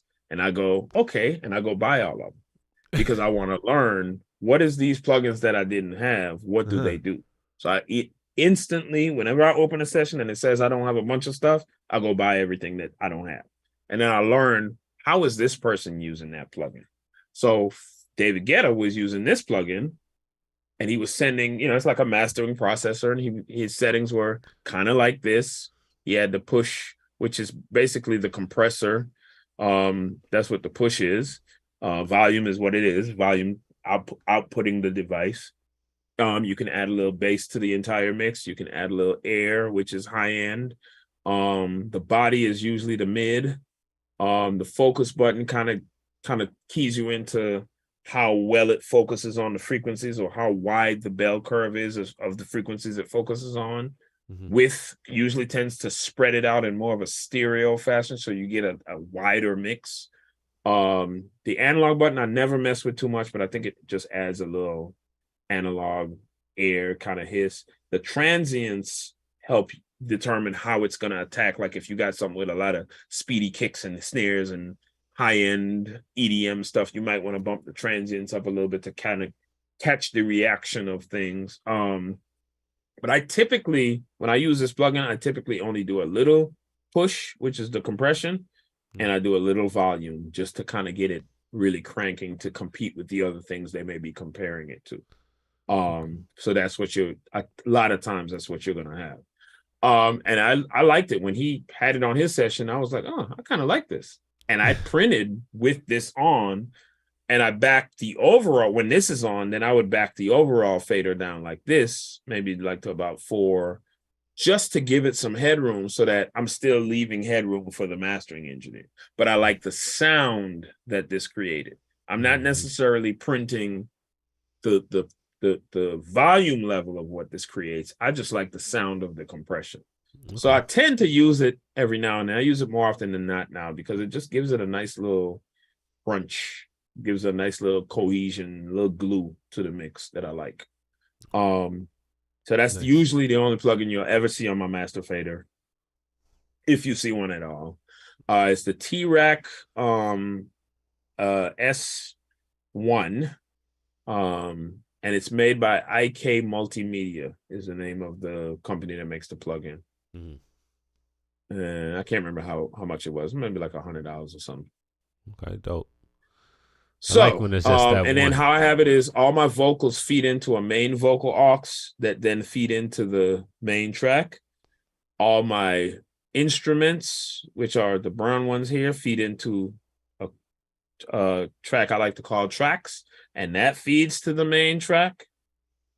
And then all the vocals feed to like their separate auxes, and then those auxes feed the main vocal thing. And why I always like to create a main vocal aux is because sometimes you may just want to pull all the vocals down just a touch, or you might want to turn all the vocals up just a touch. So I always like to have that overall control over all the vocals based on what they're doing.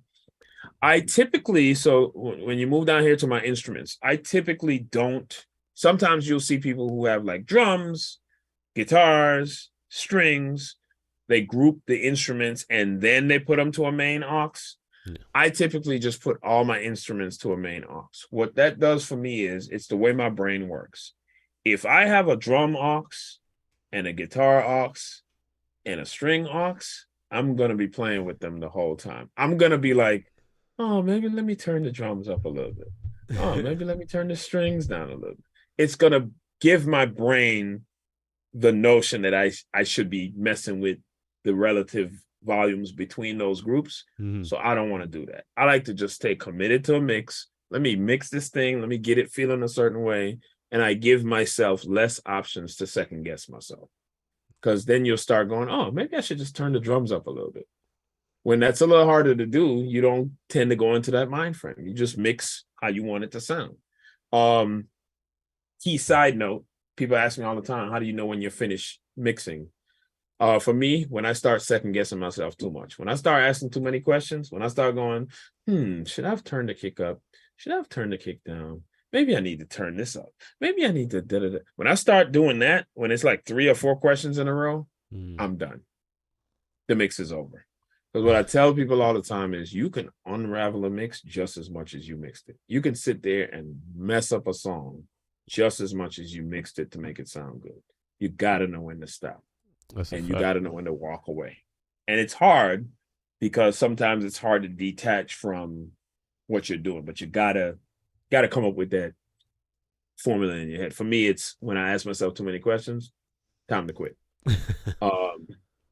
So again, I do all my instruments into one instrument track. If you can see here, this is the 808 track. Let me show you what I have on the 808. So on the 808 track right here, let me make just that one big. Evan, her recording engineer, had the Pro EQ3, but it's not doing anything. So he had it on there. I think he was going to do something. He also put this on here, the Puig Tech. He boosted a little bit of the 30 hertz to make it thump a little bit. And I put this on here, which is the Pultec. This is one of my go-tos for low end for kicks. And I boosted the low frequency to 60. I didn't attenuate much. I just kind of boosted the 60 hertz up to about 4. And again, don't focus so much on what I'm doing. Focus on why I'm doing it. I always tell people, when people ask me questions, people be online, ask me random questions like, hey, what do I need to do to make my kick hit better? Well, I can't answer that question because I didn't hear your kick. Right. Make sure that you're thinking about the why, not the what. Don't focus on what I do. Focus on why I do it. So I'm saying that to say I boosted 60 hertz because I wanted to hear more 60 hertz. Simple. Don't overthink this. Don't overprocess it. I always tell people too, most of the questions that you would have that are technical, the answer is usually embedded in the question. What I mean by that is people will say to me, hey man, how do I get my vocals to stand out in the mix mode? Turn them up. Hey man, my kick just ain't hitting hard enough. Make it hit harder. Turn up the low end. Hey man, my bass sounds a little muddy. Back off on the low end. Sometimes the answer, a lot of times, especially with technical things, the answer is baked into the question. And a lot of times what I found is what I unlock for a lot of young engineers is you just got to give your permission to choose the simplest answer. We want it to be complicated. We want it to have this rocket science answer. We want to think that Leslie Brathwaite has secrets and I'm here to learn all the secrets and unlock all. No, I just do simple shit. And sometimes I just turn a knob until it feels good. Sometimes I just throw a plugin on there, and before I even touch a preset, once I put it on and it sounds better, I leave it alone. People don't believe that, but it's true. Sometimes, in most cases, the simplest answer tends to be the right answer. Don't overcomplicate this. Don't make it rocket science. Sometimes it's just simple. Yeah. You want your vocal to stand out a little more? Turn it up. Just that simple. It don't always have a complicated answer. Most of the times it doesn't, especially when it comes to do with me. Yeah, I like how when we before we started, you were talking how you was kind of saying like, yeah, I'll show people this session so they can see what I do or how little I actually do, and I feel that because like on that track, you added one plug-in and boosted a couple dB at 60, you left some stuff that was already there intact too. I didn't feel the need to go to backtrack and take off what he had. It was already a vibe. I just wanted to hear a little more. I wanted a little more 60 hertz. I wanted a little more. I wanted it to knock. I wanted to shake my jeans a little more. You know, like when you turn the speakers up and your jeans be shaking a little bit outside your leg, that's when I know it's hitting right. It's those little things. So, and then again, here's the kick. This is the kick drum. And all I did was I added the Fairchild on it in default mode. Look at that, factory default. I didn't do nothing. I just threw it on there and it gave the kick a little presence that I wanted. And I left it alone and moved on. Some people feel like they have to mess with a preset or a knob. Sometimes just throwing the plug-in on there actually does what you wanted it to do. Yeah. And then here we have hi-hat. Here we have, oh no, I'm sorry. That was the snare. That's the snare right here that I just put the Fairchild on because I just wanted the snare to crack through a little more. And if you just throw the Fairchild on in default mode, it'll do that. And then the hi-hat, it sounded like a hi-hat. I didn't need to do nothing. So I left it alone. There's no plug-in on it. People see my sessions and they freak out sometimes and they're like, how are you not processing the hi-hat? Well, sometimes you don't need to. Sometimes it already sounded like a hi. I'm good. I'm just rocking. And so that's the case in a lot of records that you see me mix. Like if you look at a lot of my tracks, they don't have a ton of stuff on them. Mm-hmm. And then some of them came with stuff on them that I deactivated because I didn't think it was necessary. And then this is Evan's Pro EQ, where he filtered out a lot of the low end in this particular sound. And I believe this sound kind of sounds like a little choir type sample-y sound. And he just wanted to filter out that so it has more of the mid and the high. And then that's it. Wanted to have more mid and high, take away some of the low. Yeah. Subtractive mentality. Instead of, again, using the subtractive mentality, when I approach a mix, the first thing I do is every sound, I go, what don't I like about this sound? And then I take that away.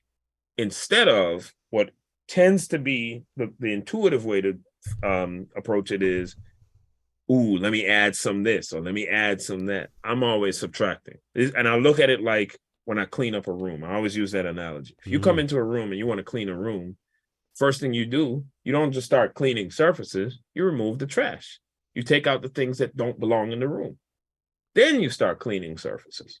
So for me, it's the same thing with mixing. What don't I like about this sound? So for instance, this sound had too much low end in it. So instead of adding high end to fix the problem, again, use the question to inform the answer. It had too much low end in it. Don't then go to the high end. Focus on the fact that it had too much low end in it. Take away the low end. That's what I'm saying. It's about how you train your mind to think about this that will make it so simple for you. Nice. And then I think this sound was and this was another sound where you could tell by the curve. I don't even got to listen to it to tell. Evan wanted it to sound like it was on a telephone or like a radio because of the frequencies he highlighted. He took, again, notice he didn't boost anything. He wanted it to sound real mid telephony, but he didn't boost anything. He just took away the low end and took away the high end. Mm-hmm. See the difference in the mentality? Where some people would have got this and boosted this up all the way up here. No, take away this, take away that, and then you have this. So that's, to me, the best approach as you're mixing is, I just messed that up. Open. I think that's a copy of the session, yeah. Yeah. Anyway. And then same thing with this sound. He wanted to get rid of the low end. And again, you notice I'm not doing anything much over what Evan did with these sounds. These sounds are what they are. Mm-hmm. There's not going to be a whole bunch of da-da-da. Now we get down to Cardi's vocal.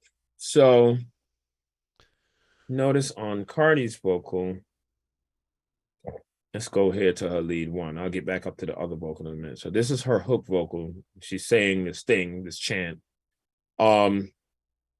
What you usually find is on the actual vocal track, Evan puts stuff that he likes and he's trying to create a sound that she likes.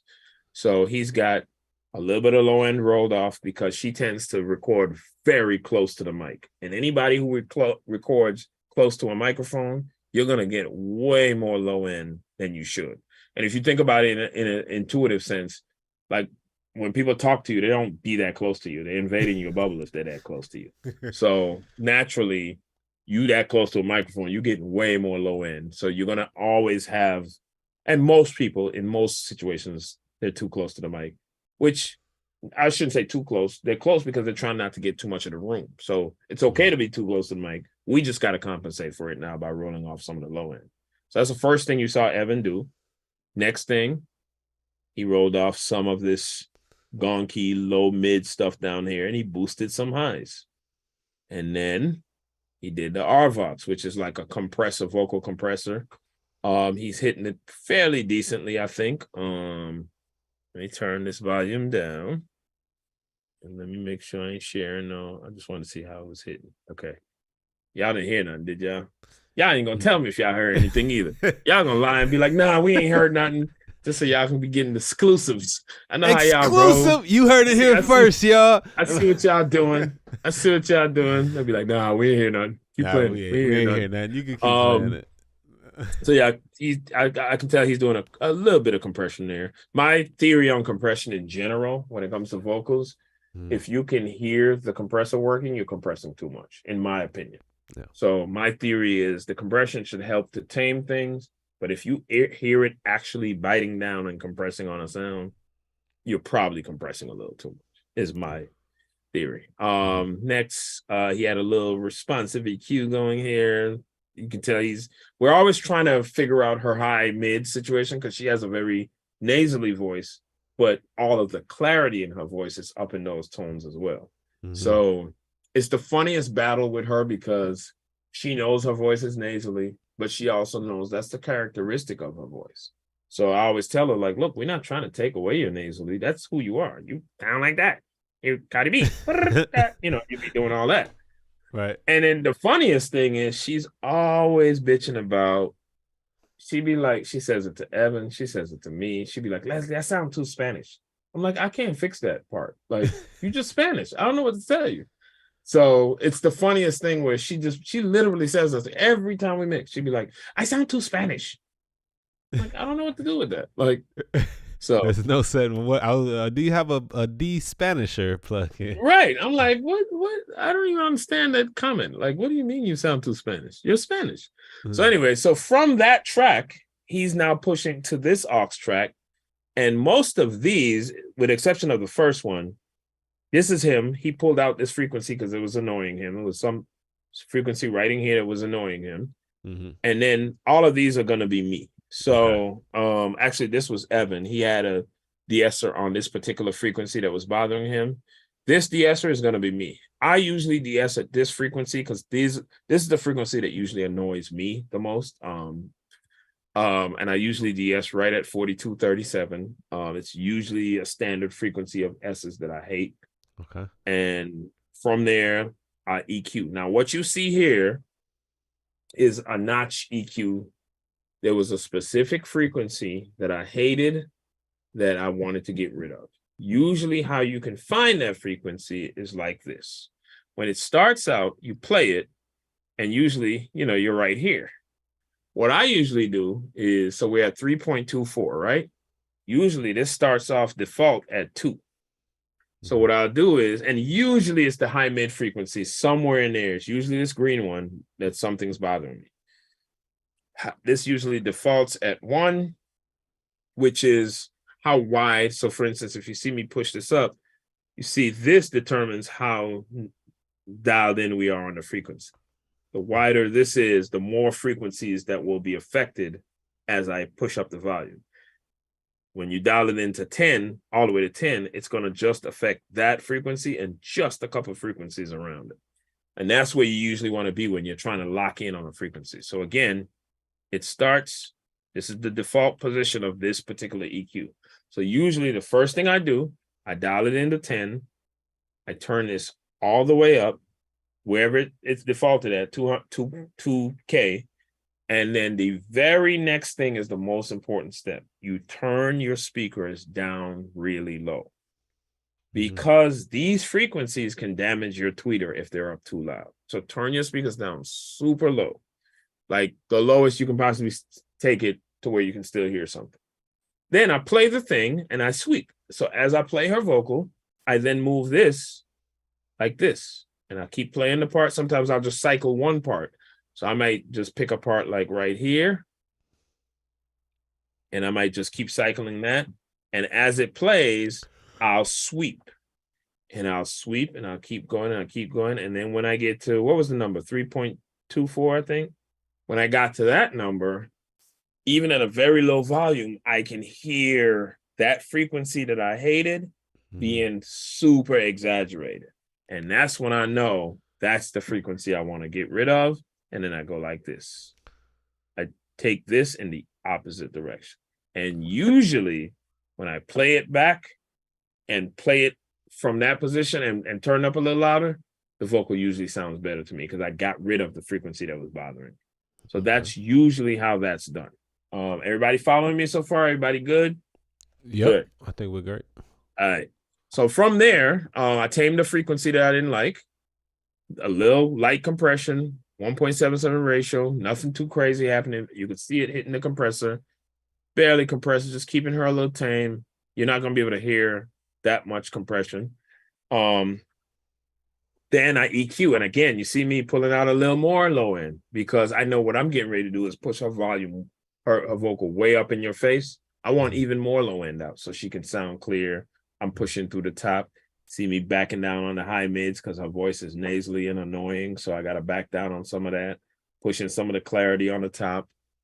Then we get to the Fairchild. Again, the preset is my preset that I saved, but it's damn near like the default. Only I back down the channels just a touch. So if I go to the default, you notice that's the default position. If you go to mine, you notice I back down the channels and my threshold is slightly different. And that's just me playing with it a bit that I like it there. And what this plugin particularly does is it adds a lot of presence to a vocal. It takes a vocal from sounding here to right in your face. It's more about volume, but it's also more about presence. It brings a lot of the function of a vocal out just right in front of your face, and she loves that. And then even more so, to make it even more present and even more annoying and even more in your face, I put a limiter on it and do a little bit of limiting, nothing too crazy. You don't even see it attenuating much, but you can hear this. When you put this on, you hear it just even a little more present in your face. And then when I do all that, my S's are still slightly annoying. I DS again. Same frequency, but I boosted a lot of things that I loved. And then that S started to stick out again. And then I DS again. So you give, there's something people always ask me like, oh, you DS twice? Yeah, sometimes you can give yourself permission to do whatever is necessary. Don't think of it. People always think of it as a thing like, oh, I didn't think you could DS twice. Well, why not? You can DS how many times you want to. Does it sound good? That's what you're going for. And if after I did all that, the S's started to stick out again, DS again. You know, people always ask me things like, well, I didn't know you could turn it up that much. Or when I do things like this, I had one young lady in France when I was doing Mix with the Masters. When I did this and I showed how I got rid of that frequency, she was like, man, I would have never thought I could turn it all the way down like that. And I'm like, why not? If it bothers you and you want to get rid of it, get rid of it. Give yourself permission is the thing I think a lot of times younger engineers don't do. Give yourself permission to turn that knob all the way up or all the way down or DS again. Give yourself permission to do these things as long as it sounds good. Your goal is, does it sound good? You know what I mean? Yeah, I love that. I love that approach, and I see like in your chain the way you do things. I'm sure you probably have like a way that you do stuff, but it seems like you are reacting constantly to what you're hearing and trying to just take it where you want to go instead of kind of coming in with a preconceived mission. I don't have a template. I do not have a template. This is typically what I would do, but there's no template. I don't just load up a session and a template appears. I literally put each plugin on every time. One by one. I don't have a template because to me that template mentality tends to point towards the fact that everything sounds the same. Everything does not sound the same. So just like you just said, Wavy, I literally only react to what I'm hearing. So every plugin is intentional. Every plugin is there for a reason. Nothing drives me crazy than when I see a session where I get it from an engineer and like I see a session and the vocal has a de-esser on it and they ain't say one S. Like it'd be like I'll be seeing sessions where like the backgrounds would be like ooh ah and it's just a bunch of oohs and ahs and then they got de-essers on them. Like ain't no S's. Why you put a de-esser on him? Because that's what you're used to doing. That's how they learn to treat a vocal. Right. You think that that's what you're supposed to do. Just like you said, for me, the best way to do this is to react to what you're hearing. Do it that way. Put the plugin on that applies to what you're hearing. If ain't nobody saying no S's or no T's, you might not need a de-esser. Now, when it comes to no template, does that apply to you too for your time-based effects? I see like in this session, there's a lot of like aux tracks with different delays and reverbs in it. Same thing. No template. No. And a lot of times what I do as a mixer, I rely on the effects that they came up with. So all of these in green is Evan. Evan did all that. He had the plate on there, and he had the H delay. And my thing is, if it ain't broke, don't fix it. Right. And when you know your artist well, that's the other thing. Cardi's one of those artists who she ain't gonna want it coming back sounding very different from what she sent it. She doesn't want the delays to be different or the reverb to be different. She wants it to kind of sound like how she heard it when she sent it to me. So I honor that, and I don't change none of her effects. Same thing with Uzi. Uzi's very particular about how much reverb and where his vocal sits and da-da-da. So I don't change any of that stuff. All the effects that it comes with, that's what it's going to go out with. Yeah. So it's about not trying to reinvent the wheel. I don't have to sit here and try to redo an EQ that Evan uses. Like Evan used the Valhalla. I don't typically use it, but because he used it, I'm gonna leave it on there because that's what she heard and that's what she liked. Why would I need to go replace that? She liked it how it was. Now it's on for me. My job is to make her sit well in this mix and to make this mix bang. It's not to change her particulars. You know what I mean? Yeah.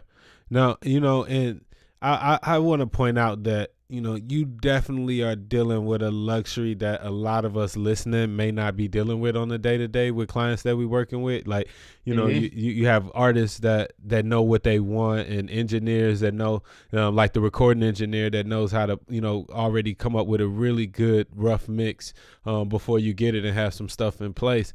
What kind of advice would you give us who might be struggling with less than ideal recordings and sessions that we get that, we might need to, change everything in those cases? And I do get those sometimes. And in those cases, just go with your gut and the things will work.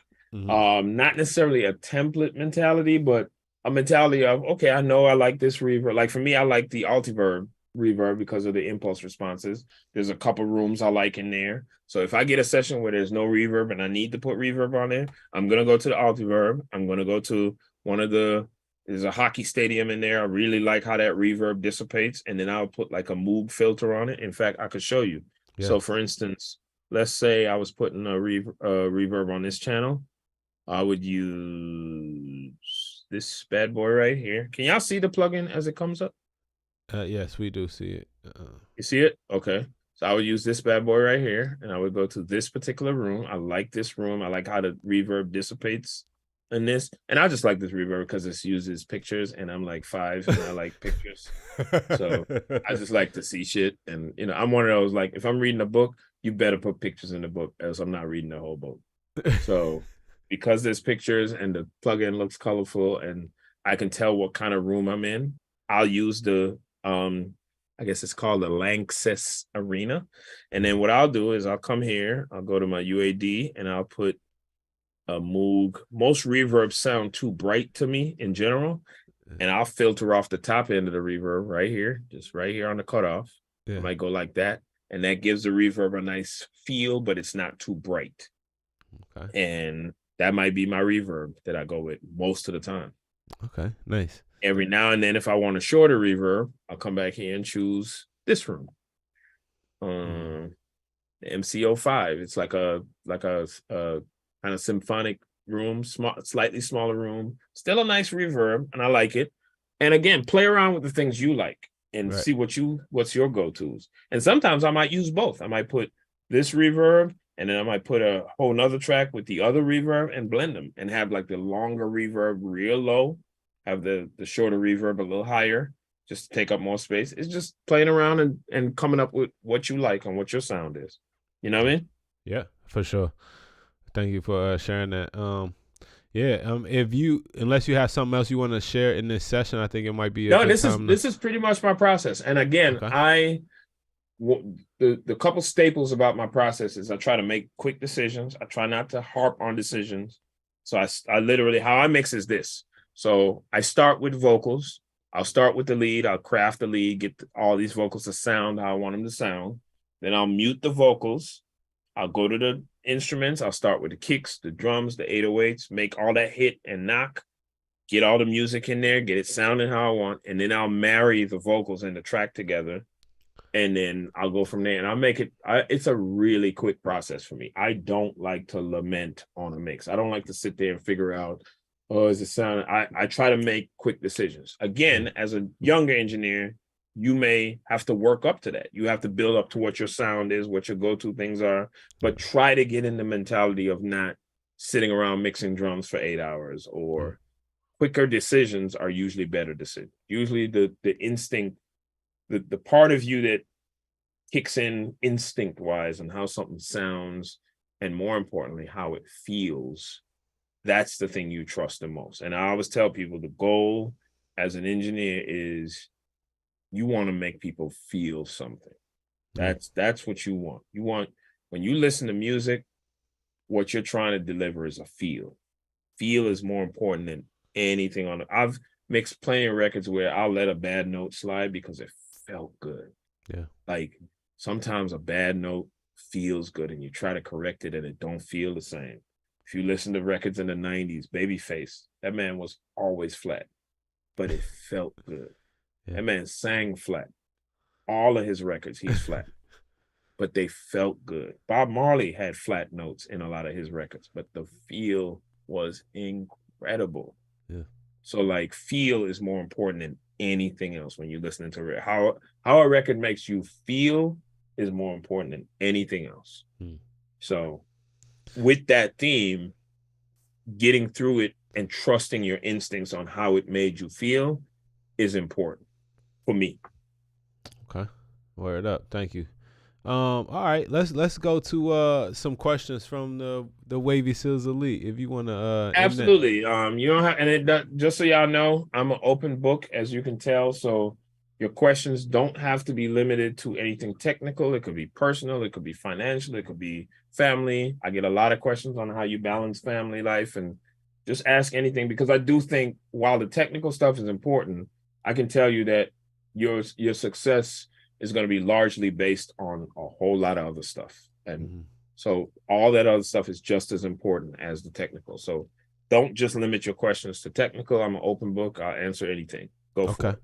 So Elite's in the on the call with us. If y'all got a question, if you'll just use the hand raise feature in Zoom, and then I'll go by, as I see them pop up, and ask you to unmute yourself to come in and ask Leslie a question. All right. So our first question, we're gonna go with Mr. Ray Spider, and just keep the hands raised until you ask your question. How you doing? Thank you for the information. I can relate to a lot of the things that you were talking about.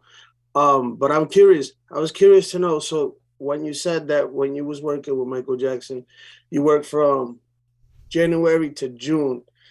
How did the pay situation work? They pay you weekly, monthly? Was it after everything was done? How did that work? Now, specifically with the Michael project, we got a weekly stipend to spend just on some, it was like a per diem, and we got it weekly, and it was a lot of money too. And that was just a per diem. And then what we worked out our rates, and then they paid us every month. They paid us our rate for the month. So at the end of every month we got a check, but we were also getting per diem, which, our per diem was like, I think our per diem was like $1,500 a week in cash. They would come and hand us an envelope with $1,500 every week. And I was like, damn, this is more than I would make at home working just in general. So that was the come up project for me. Let me tell you, I came back home and bought a truck right away when I came back. Like, I was like, yes. So typically, let's talk about pay. Typically what I like to say is, even as a young engineer or producer starting out, that's always a area of weirdness sometimes, is getting paid for your work. How much do you charge? All that kind of stuff. What I say is these two things. The first thing is, whatever you establish as your rate or what you're charging, it's never unfair to ask for a first half up front.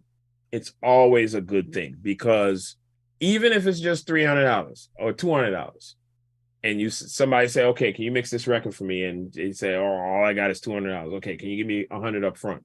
Because what the upfront money does is it just guarantees that you don't waste your time. So I've had every scenario under the sun, from the artist got locked up, to the artist didn't like the mix and didn't want to pay me the rest, to the artist got shot and died.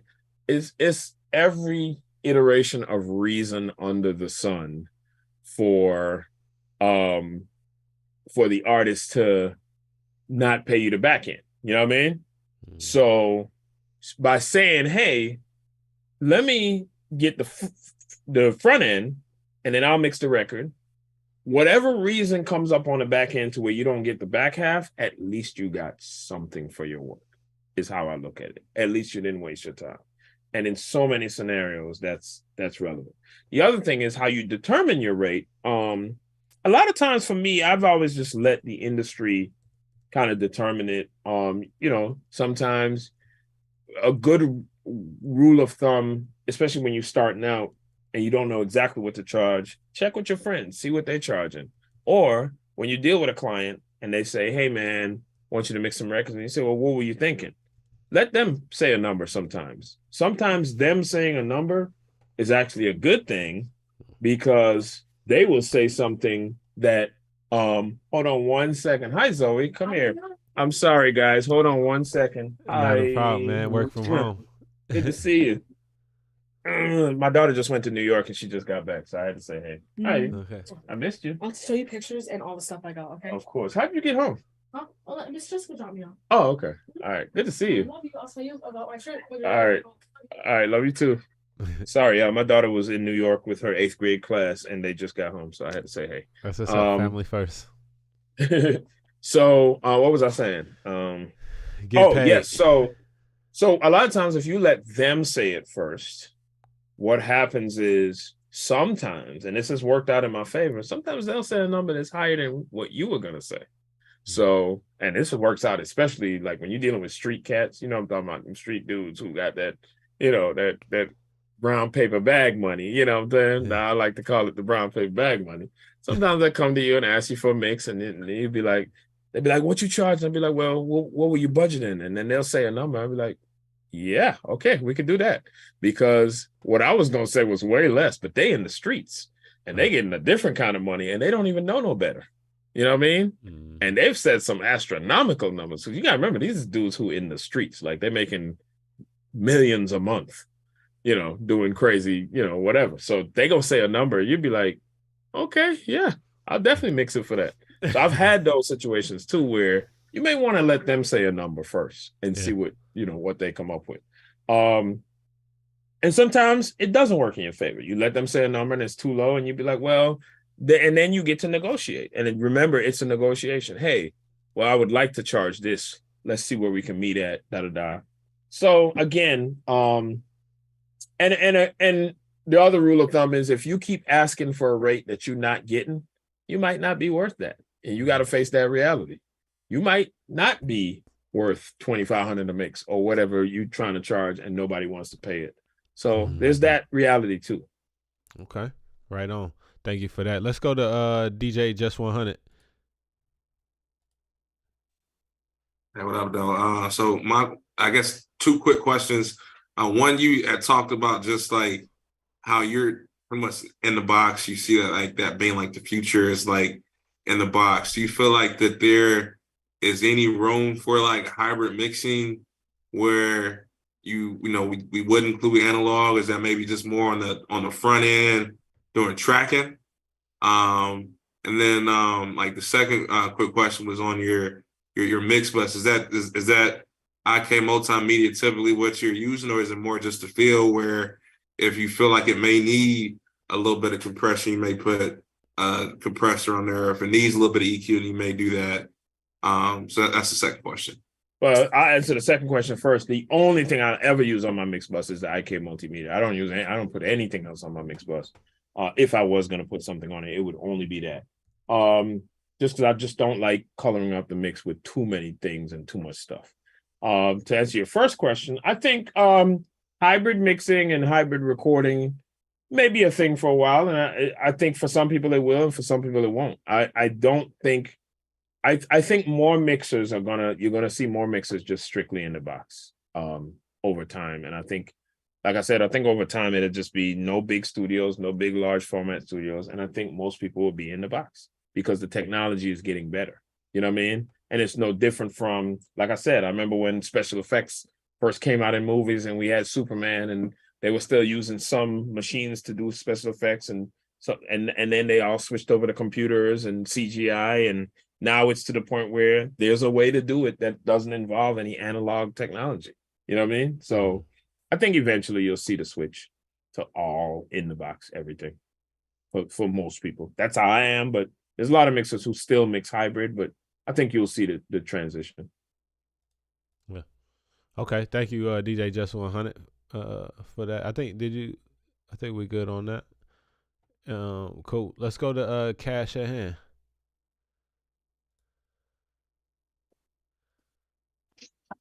What's going on? I just had a question. I know you are, experienced engineer. I'm brand new, but I'm also an artist. So I was just going to ask you, what advice would you have to a brand new artist? And then in my case, a brand new artist that is relatively older. Okay. Well, first of all, keep your eyes on the road. Don't be looking down. Stay. Keep your eyes on the road. But I would say just try to lock in with a producer that fits the sound you're going for. Never look at age as something that's a problem. It just means you got more experience than a lot of people in life. So age ain't the issue. The real issue is, are you dope or not? And if you feel like you're dope and you lock in with somebody that fits the sound you're trying to go for, lock in with somebody. It might be somebody your age. It might actually be advantageous to find somebody that's a lot younger than you, since if you feel like the age thing can be a problem or might be a problem, your connectivity point might be finding a producer that's more on the younger side of things and really collaborating and bringing that experience and that flow to something a little younger. Or you may find somebody in your age range that, got more of an old school type of feel that really fits what you're trying to do. And there's always an audience for every type of music. So it's about just really believing in your craft, listening to your audience. If you have an audience, listen to your audience.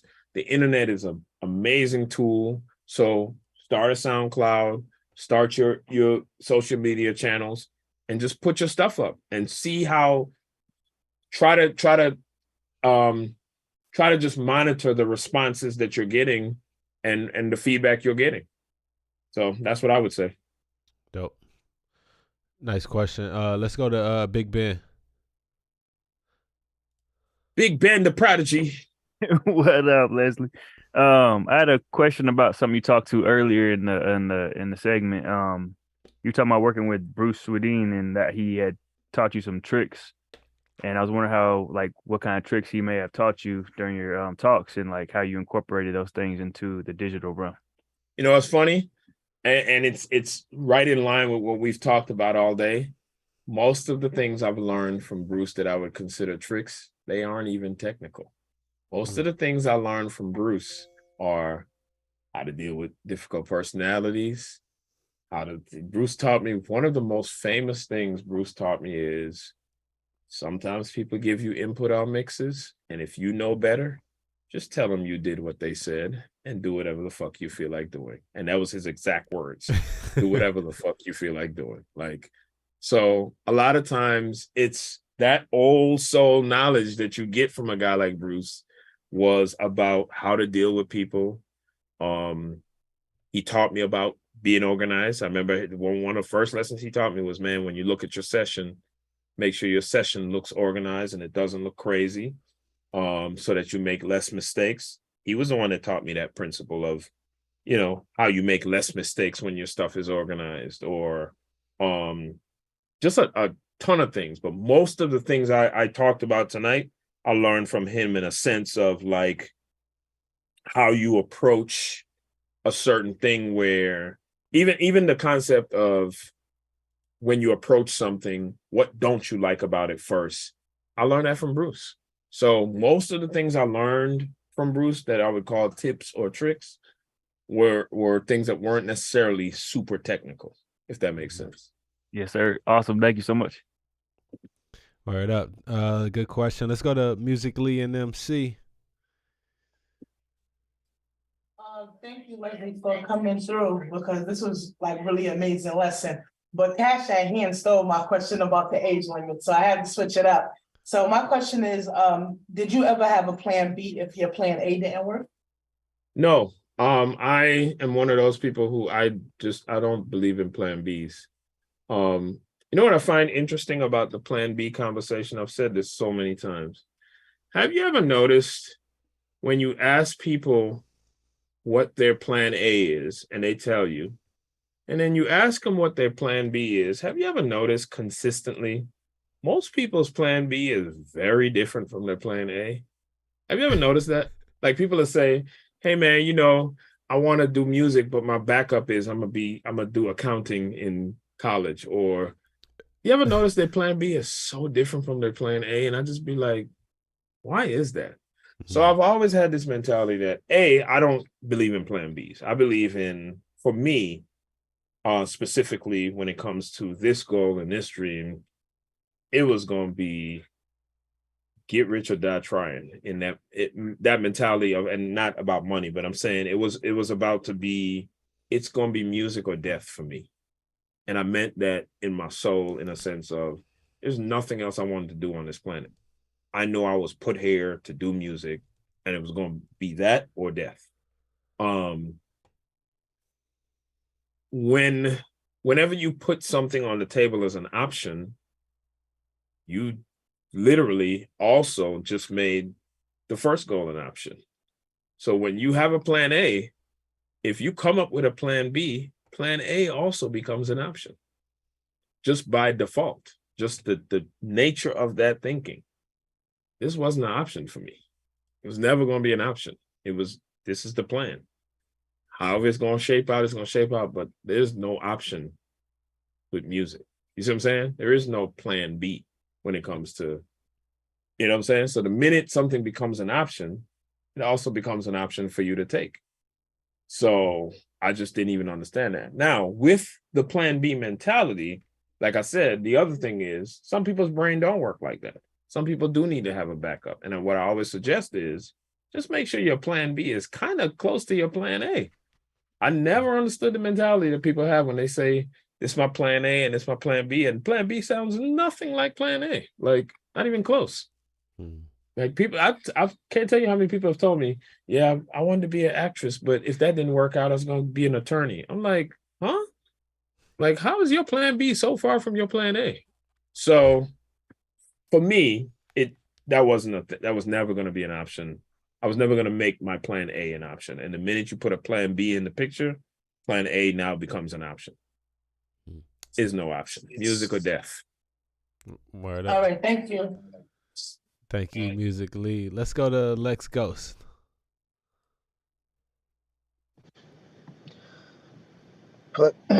Appreciate you being here. Know there's jewels you dropping in here. Got a little treasure chest right now. I'm not gonna share it with nobody else. But one, you think OJ did it? Yes. He absolutely killed his ex-wife. Absolutely. Or you think he had his boy do it? No, I think he did it. All right, I tried to make sure. The crazy part is, I like how you said all them things intertwined, and you seen how the history and the detail, because for you the universe was working some on you, and you paid attention, because like be dropping jewels, you gotta be like Batman and pick up clues. Right. So I like how you put all that. I just had to say something. I know there's a million things I could ask so technical, but I just wanted to see how you felt about that, because I seen the look in your eyes. I know what that meant. We appreciate you for everything you've been dropping in here. Thank you. You a legend. You a legend. I be watching your videos too, so you know. We all watching you, just like we watching Wavy. Wavy be putting us on the things. We got subscriptions. We like all this shit. But for real, no.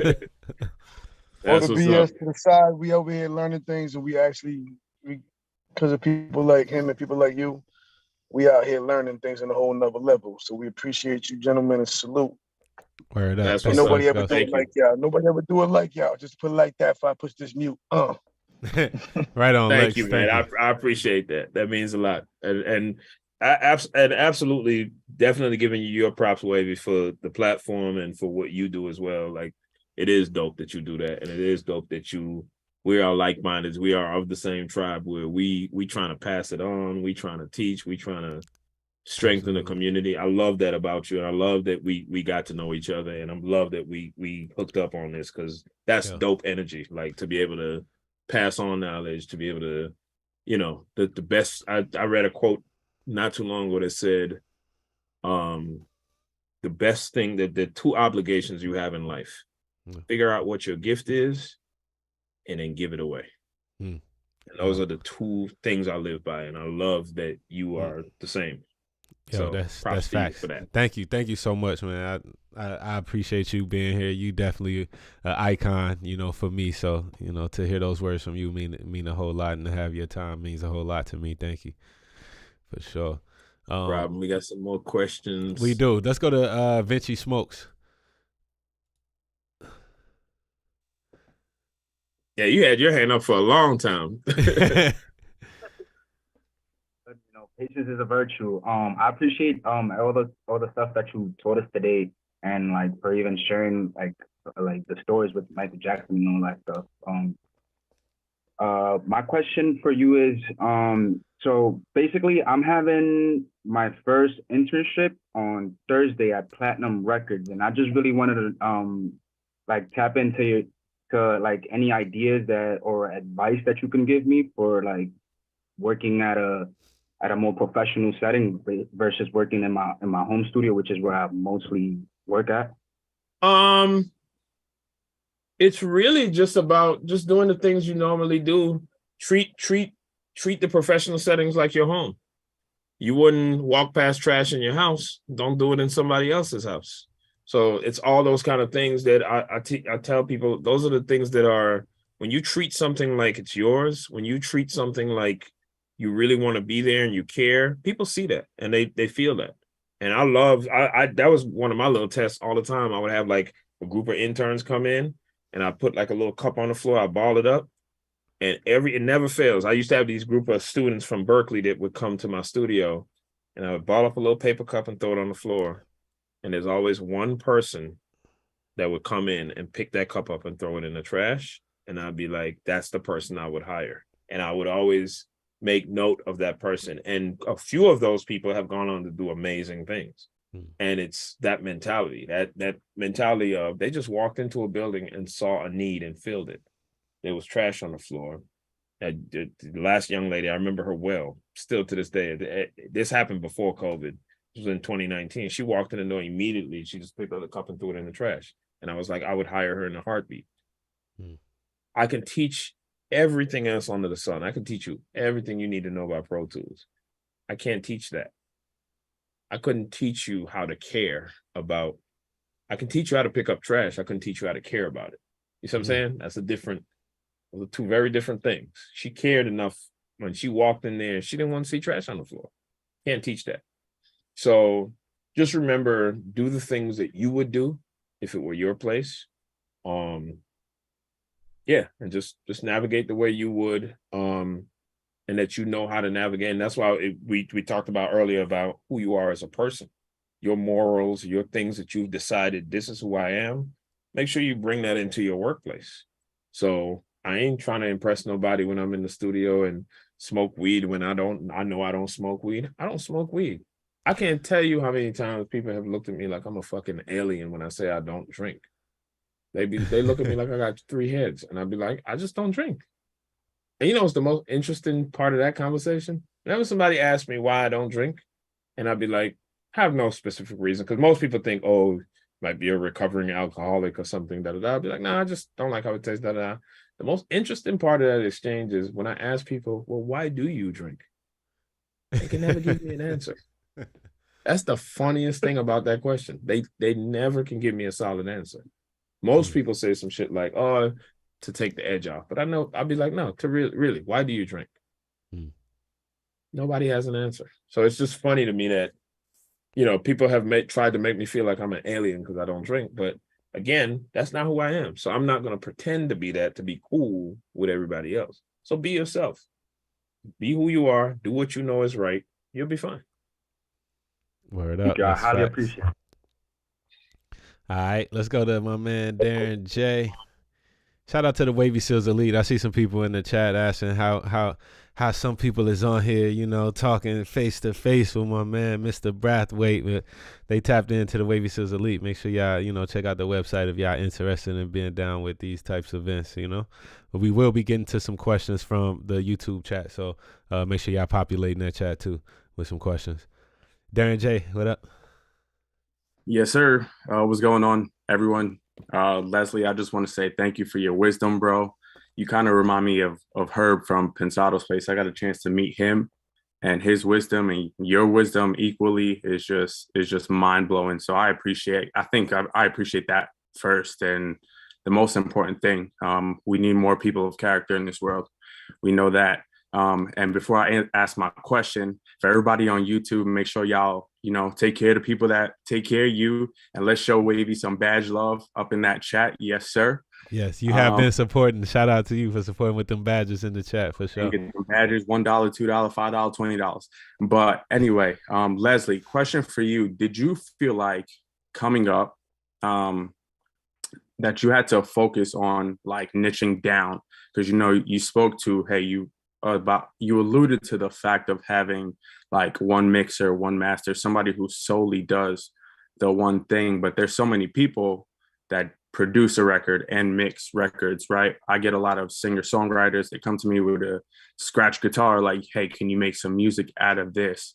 And I feel like that process is so long. And for me, I rather, you know, in the short, if I had my way, I would rather just mix records. Like, that's what I generally love. And I feel like in a way I have to niche down. Or do you feel like there's benefit in doing both as you're coming up? Or what are your thoughts on that as well? I think those are very individual decisions. I think that if you are a person that thrives doing a lot, doing multiple things at once, you should do that. You should honor who that is in yourself and do that. For me, anybody who thinks like me, or I would recommend, hey, focus on one thing, be great at one thing, be known for that one thing, and then branch out into other things. I think that tends to work out best, but I don't want to be one to prescribe that for anybody. If you feel like doing a couple things works for you, like I said, there are guys who mix and master and they do fine and they do great. In my experience, I've never met somebody who does both that's great at both. Doesn't mean that I'm saying I've never met somebody who does both that isn't great at one. Jason Joshua was the example I used earlier. Jason mixes and masters. I think he's a great mixer. I don't necessarily know that I feel like he's a great mastering engineer. But again, it ain't for me to determine, and I'm not the end all be all. That's just how I feel. I feel like it's better to master one thing, be known for that thing, and then branch out. And that's essentially what Jason did. So to be honest with you, I mean, he mastered being a mix engineer. Now he's mastering at certain points. And I mean, again, I think that's an individual thing. I think people should do the thing that speaks to them. I don't think there's any one size fits all. I don't think there's any one answer for everybody. I think everybody should approach a thing how they think they need to approach a thing. If you want to do 50 things at once, do that. And if you can thrive doing that, you should do that. I absolutely feel that way. So appreciate it. Absolutely. Right on. Thank you, Darren. Let's go ahead and get my man JP, and then we're going to grab some questions from the YouTube chat. Absolutely. All right. So I really got, can you hear me? Yeah. Perfect. Awesome. Thank you for your time, by the way, tonight, just like everybody else. And so I have kind of two questions. I'm going to preface off with like this first one. So what would you recommend for someone in the space who feels like they're spreading themselves too thin? Because right now I work full-time at Costco, record artists, make beats, mix, artist, track, master, and I'm also trying to work my YouTube thing. And I feel like I can't devote any one thing. I feel like I'm decent at everything, but I'm not I feel like I don't have the ability right now to just master one thing. So what would you kind of recommend? Well, I think what comes down to is practical decisions. So what thing do you make the most money from? Costco? At this time, yes. Yes. So clearly Costco is the thing you need to survive. So we can't take that off the table. The YouTube thing and all the tracking and mixing and which one brings you more joy? Probably tracking. I enjoy tracking a lot. Which one are you better at? Probably tracking than my YouTube at the moment. Okay, so in my opinion, by process of elimination, I would eliminate and when I say eliminate, not totally get rid of it, but I would devote a lot more time to the tracking, keep the Costco in play because you got to survive. But the thing that you're most passionate about sometimes doesn't align with the thing that you're good at. So you have to be realistic there. Now, if the thing you're most passionate about is the thing you're good at, I think that's the thing to focus on.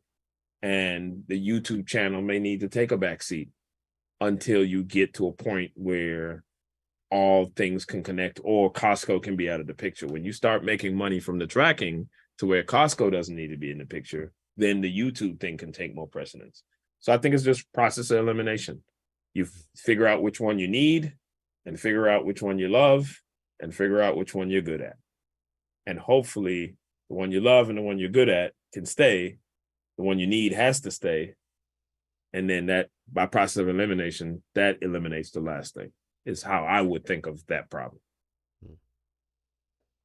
Thank you for that. And then I guess my second question, because I do depend on Costco at this time, what would you recommend for someone like going about getting more clientele other than the moving part? Because I currently live in like Charlottesville, Virginia. The music scene out here is relatively limited. And I'm not really able to like move because my grandma has like a health condition and I help her with like her errands and everything.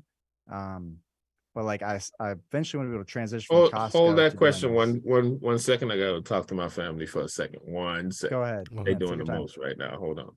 All right. Yo, shout out to everybody that's in the YouTube right now though. Keeping the chat jumping and shout out to the Wavy Seals Elite for tapping in. While we got Leslie on a quick break, I do want to remind y'all that we will be having Leslie Brathwaite at the Mixnick in Atlanta, along with some other dope engineers. Jay Rich will be there, and KY Engineering, he's on the ticket too. So if y'all are in the Atlanta area or y'all gonna be traveling to the Atlanta area, make sure y'all please check out my website wavywayne.com to get all the information about the conference that's coming up. It's gonna be a panel, it's gonna be mixing competitions, there's gonna be in-person tutorials from Leslie, KY, Jay Rich, and a whole bunch of interactive stuff. And you know I'm gonna be in the building, all the Wavy Seals Elite gonna be in the building too. So yeah, that's definitely going down July 15th in ATL. And my man is Bizak. Sorry, I'm back. You know, when you got a family, and my daughter just came back from New York. My other daughter just got her hair done, and everybody out there yelling and screaming. Like, yeah, I'm on with Wavy. Yeah. We ain't gonna hold you too much longer. We gonna let you get to the family. It's all good. So JP, I think you was finishing up a question right before you got cut off there. Yes, my bad. Go back to your question. I'm sorry. Yeah, just I guess to make it simplified, how would you go about getting more clientele in a area that has a limited or like relatively like lower music scene without having the option to move? I would tell you that you're probably trying to solve a problem that you can't solve, which is if you're already saying that the area is limited in scope and depth and people, you're probably not going to get more clientele. The only answer to your question, more than likely, is to move. And usually I tell people when you're in a small market and you're trying to get more clientele, you got to move. So now the question is, I think you alluded to the fact that you're not in a position to move yet. So then your goal right now, you always have to look at life in the steps of what you're trying to accomplish. So before you accomplish getting more clientele, you have to move. That's your goal, moving. So moving is the goal now. Now what you got to do is put every plan in place to figure out, how do I move? You see what I'm saying? Get your mind off of the more clientele, put your mind and brain power into, how do I move? Moving is going to get you to solve the next problem. But the first problem you got to solve is you're not in an area where there's more clientele. Make Yes, sense? sir. Yes, sir. All right. Right on. Thank you for that. Thanks, JP. Good question. All right. Now I'm gonna go to some questions here from the YouTube chat. Shout out to my YouTube community, man. I love y'all so much. I got a question from Katie Carter. Katie says, do you think you need to finish school in order to be a great engineer and artist? I have a calling and school has killed my creative push. Wow. Depends on what you're learning. I mean, and it depends on, some people don't learn that way. For some people, school and learning and classes doesn't compute. So it might be about what kind of learner you are, and it might be about what is your actual goal. But if you don't feel like you're learning anything, that's probably not going to help. And then if you don't learn that way, that's probably not going to help. So I think it's a very specialized question based on a lot of circumstances around that specific circumstance. Okay. Yeah, there's no one way to answer that for sure. Ja Dread on the YouTube chat asks, do you use parallel processing? So I'm guessing. I do not. Okay. It's not my thing. Don't really love it. Yeah, my brain just doesn't work that way. So yeah, it's not a thing for me. Parallel compression, parallel EQ, all that parallel stuff doesn't work for me. I just do what I need to do on the track that I'm doing it and keep it moving, if that makes sense. Okay. And I'm not saying it's a bad thing. I'm just saying it's just not how my brain works. Understood. All right. Order from the YouTube chat says, hey, Leslie, it's been a question for a long time. How do you order your vocal chain, or can you say in what sequence you put plugins? Yes. And again, it's less about the what and more about the why. And the why is simply, I follow the steps of the things I don't like. So usually what you have, and again, this is not a prescribed order. This is not it always goes like this. Usually it goes like this, which is, for me, if it's a singing vocal, the first thing I have to do more than anything else is I gotta correct the bad notes. I can't even, it sounds like nails on a chalkboard when the notes are bad. So the very first thing I gotta do is auto-tune or melodyne if it's singing and there are notes that are off. That's the first thing. That's the first thing I have to fix, is the singing. Then I DS, take away what I don't like. S's are usually pretty harsh, so that's gonna be the first thing that pisses me off. So I'm gonna DS. Then I compress just a little bit, just to tame the vocal so it's not all over the place. And then I EQ. And when I EQ, again, still the subtractive mentality, which is, what don't I like about this sound? What am I taking away? So that's kind of how I approach that. And then from there, might do a little bit of compression with the Fairchild. And then may DS again if after I compress it and add some high end to brighten things up, I may DS again, just if the S's start to stick out again. That's usually what that looks like. And again, it's less about what I'm doing and more about the why. I'm explaining the why because that's more important than the what. Yeah. Good points. This other question, it says, how do you learn to hear compression? That's Tyrone Marcel. You can pretty much hear it just working. Whenever a compressor is working too hard, like I said, I think compression is when you can hear the compressor working, it's working too hard. So whenever you can hear it actually biting down on the signal, like when something tries to get loud, but the compressor reacts to it, and you can hear it kind of crunching it down, to me, that's too much compression. Otherwise, compression isn't something that you should hear. Compression is something that you should get a sense that it's working when nothing is jumping out at you, is what I'm saying.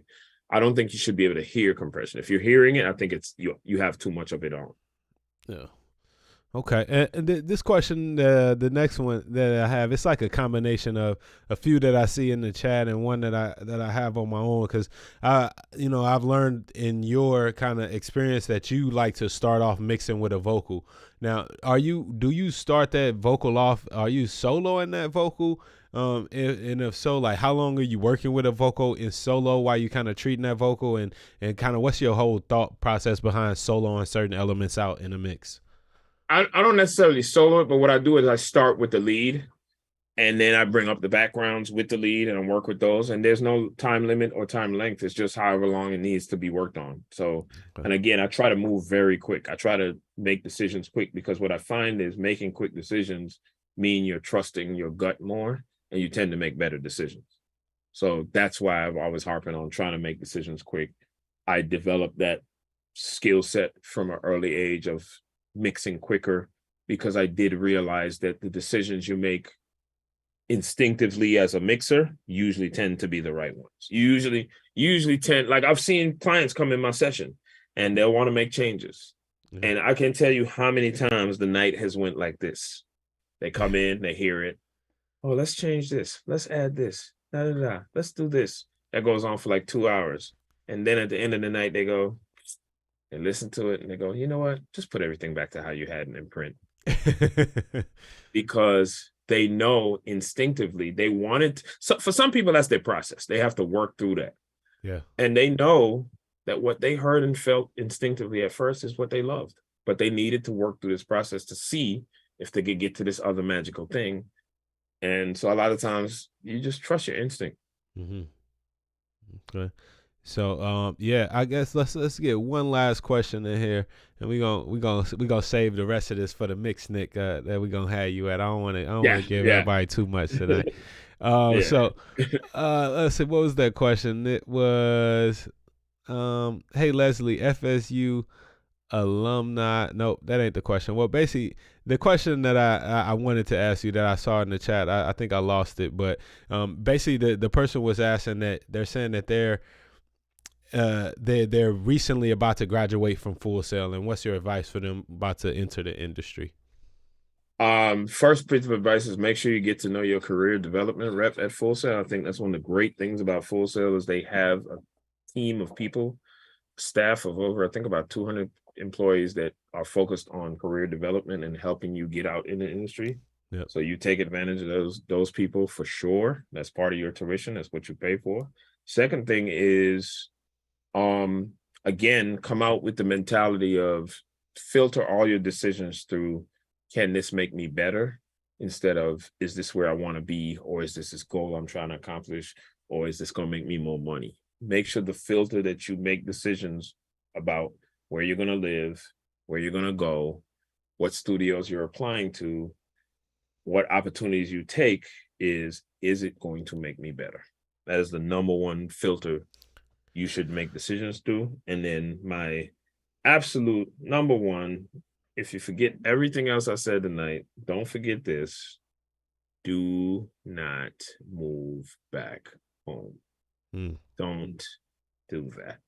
I'm telling you, that is the one piece of advice that will probably save your career. In some cases, it could save your life. I'm telling you, don't move back home. People have the wrong impression of home. And let me tell you, we are the only, when I say only, fact check me, we're the only animal on the planet that does that. Where you grow up ain't where you're supposed to live. That is not the natural order of things. Get out of the place you grew up and go somewhere else. Yeah. Don't move back home. Even if you're from a city that's popping, that is conducive to what you're trying to do. So for instance, if you're from Atlanta, let's say you were born in Atlanta, you go to school and you want to work with all the artists that are up and coming and popping in Atlanta, move somewhere out in the sticks is what I'm trying to tell you. Move to a different side of town move to a different suburb. Just don't move back home. That's all I gotta say. Word up. Yo, Leslie Brathwaite, thank you so much for taking your time tonight and sharing all of your wisdom, your experience, your gems with us. It's meaning more to me than I can ever express to you. And I'm sure everyone that's been blessed by your words tonight and that they feel the same way. So thank you. You're a legend. I can't wait to meet you in person and share the stage with you at Mixnick in July, man. Thank you so much. Absolutely. We're gonna do that big. That's gonna be dope. Yes, indeed, man. Thanks everybody for tapping in.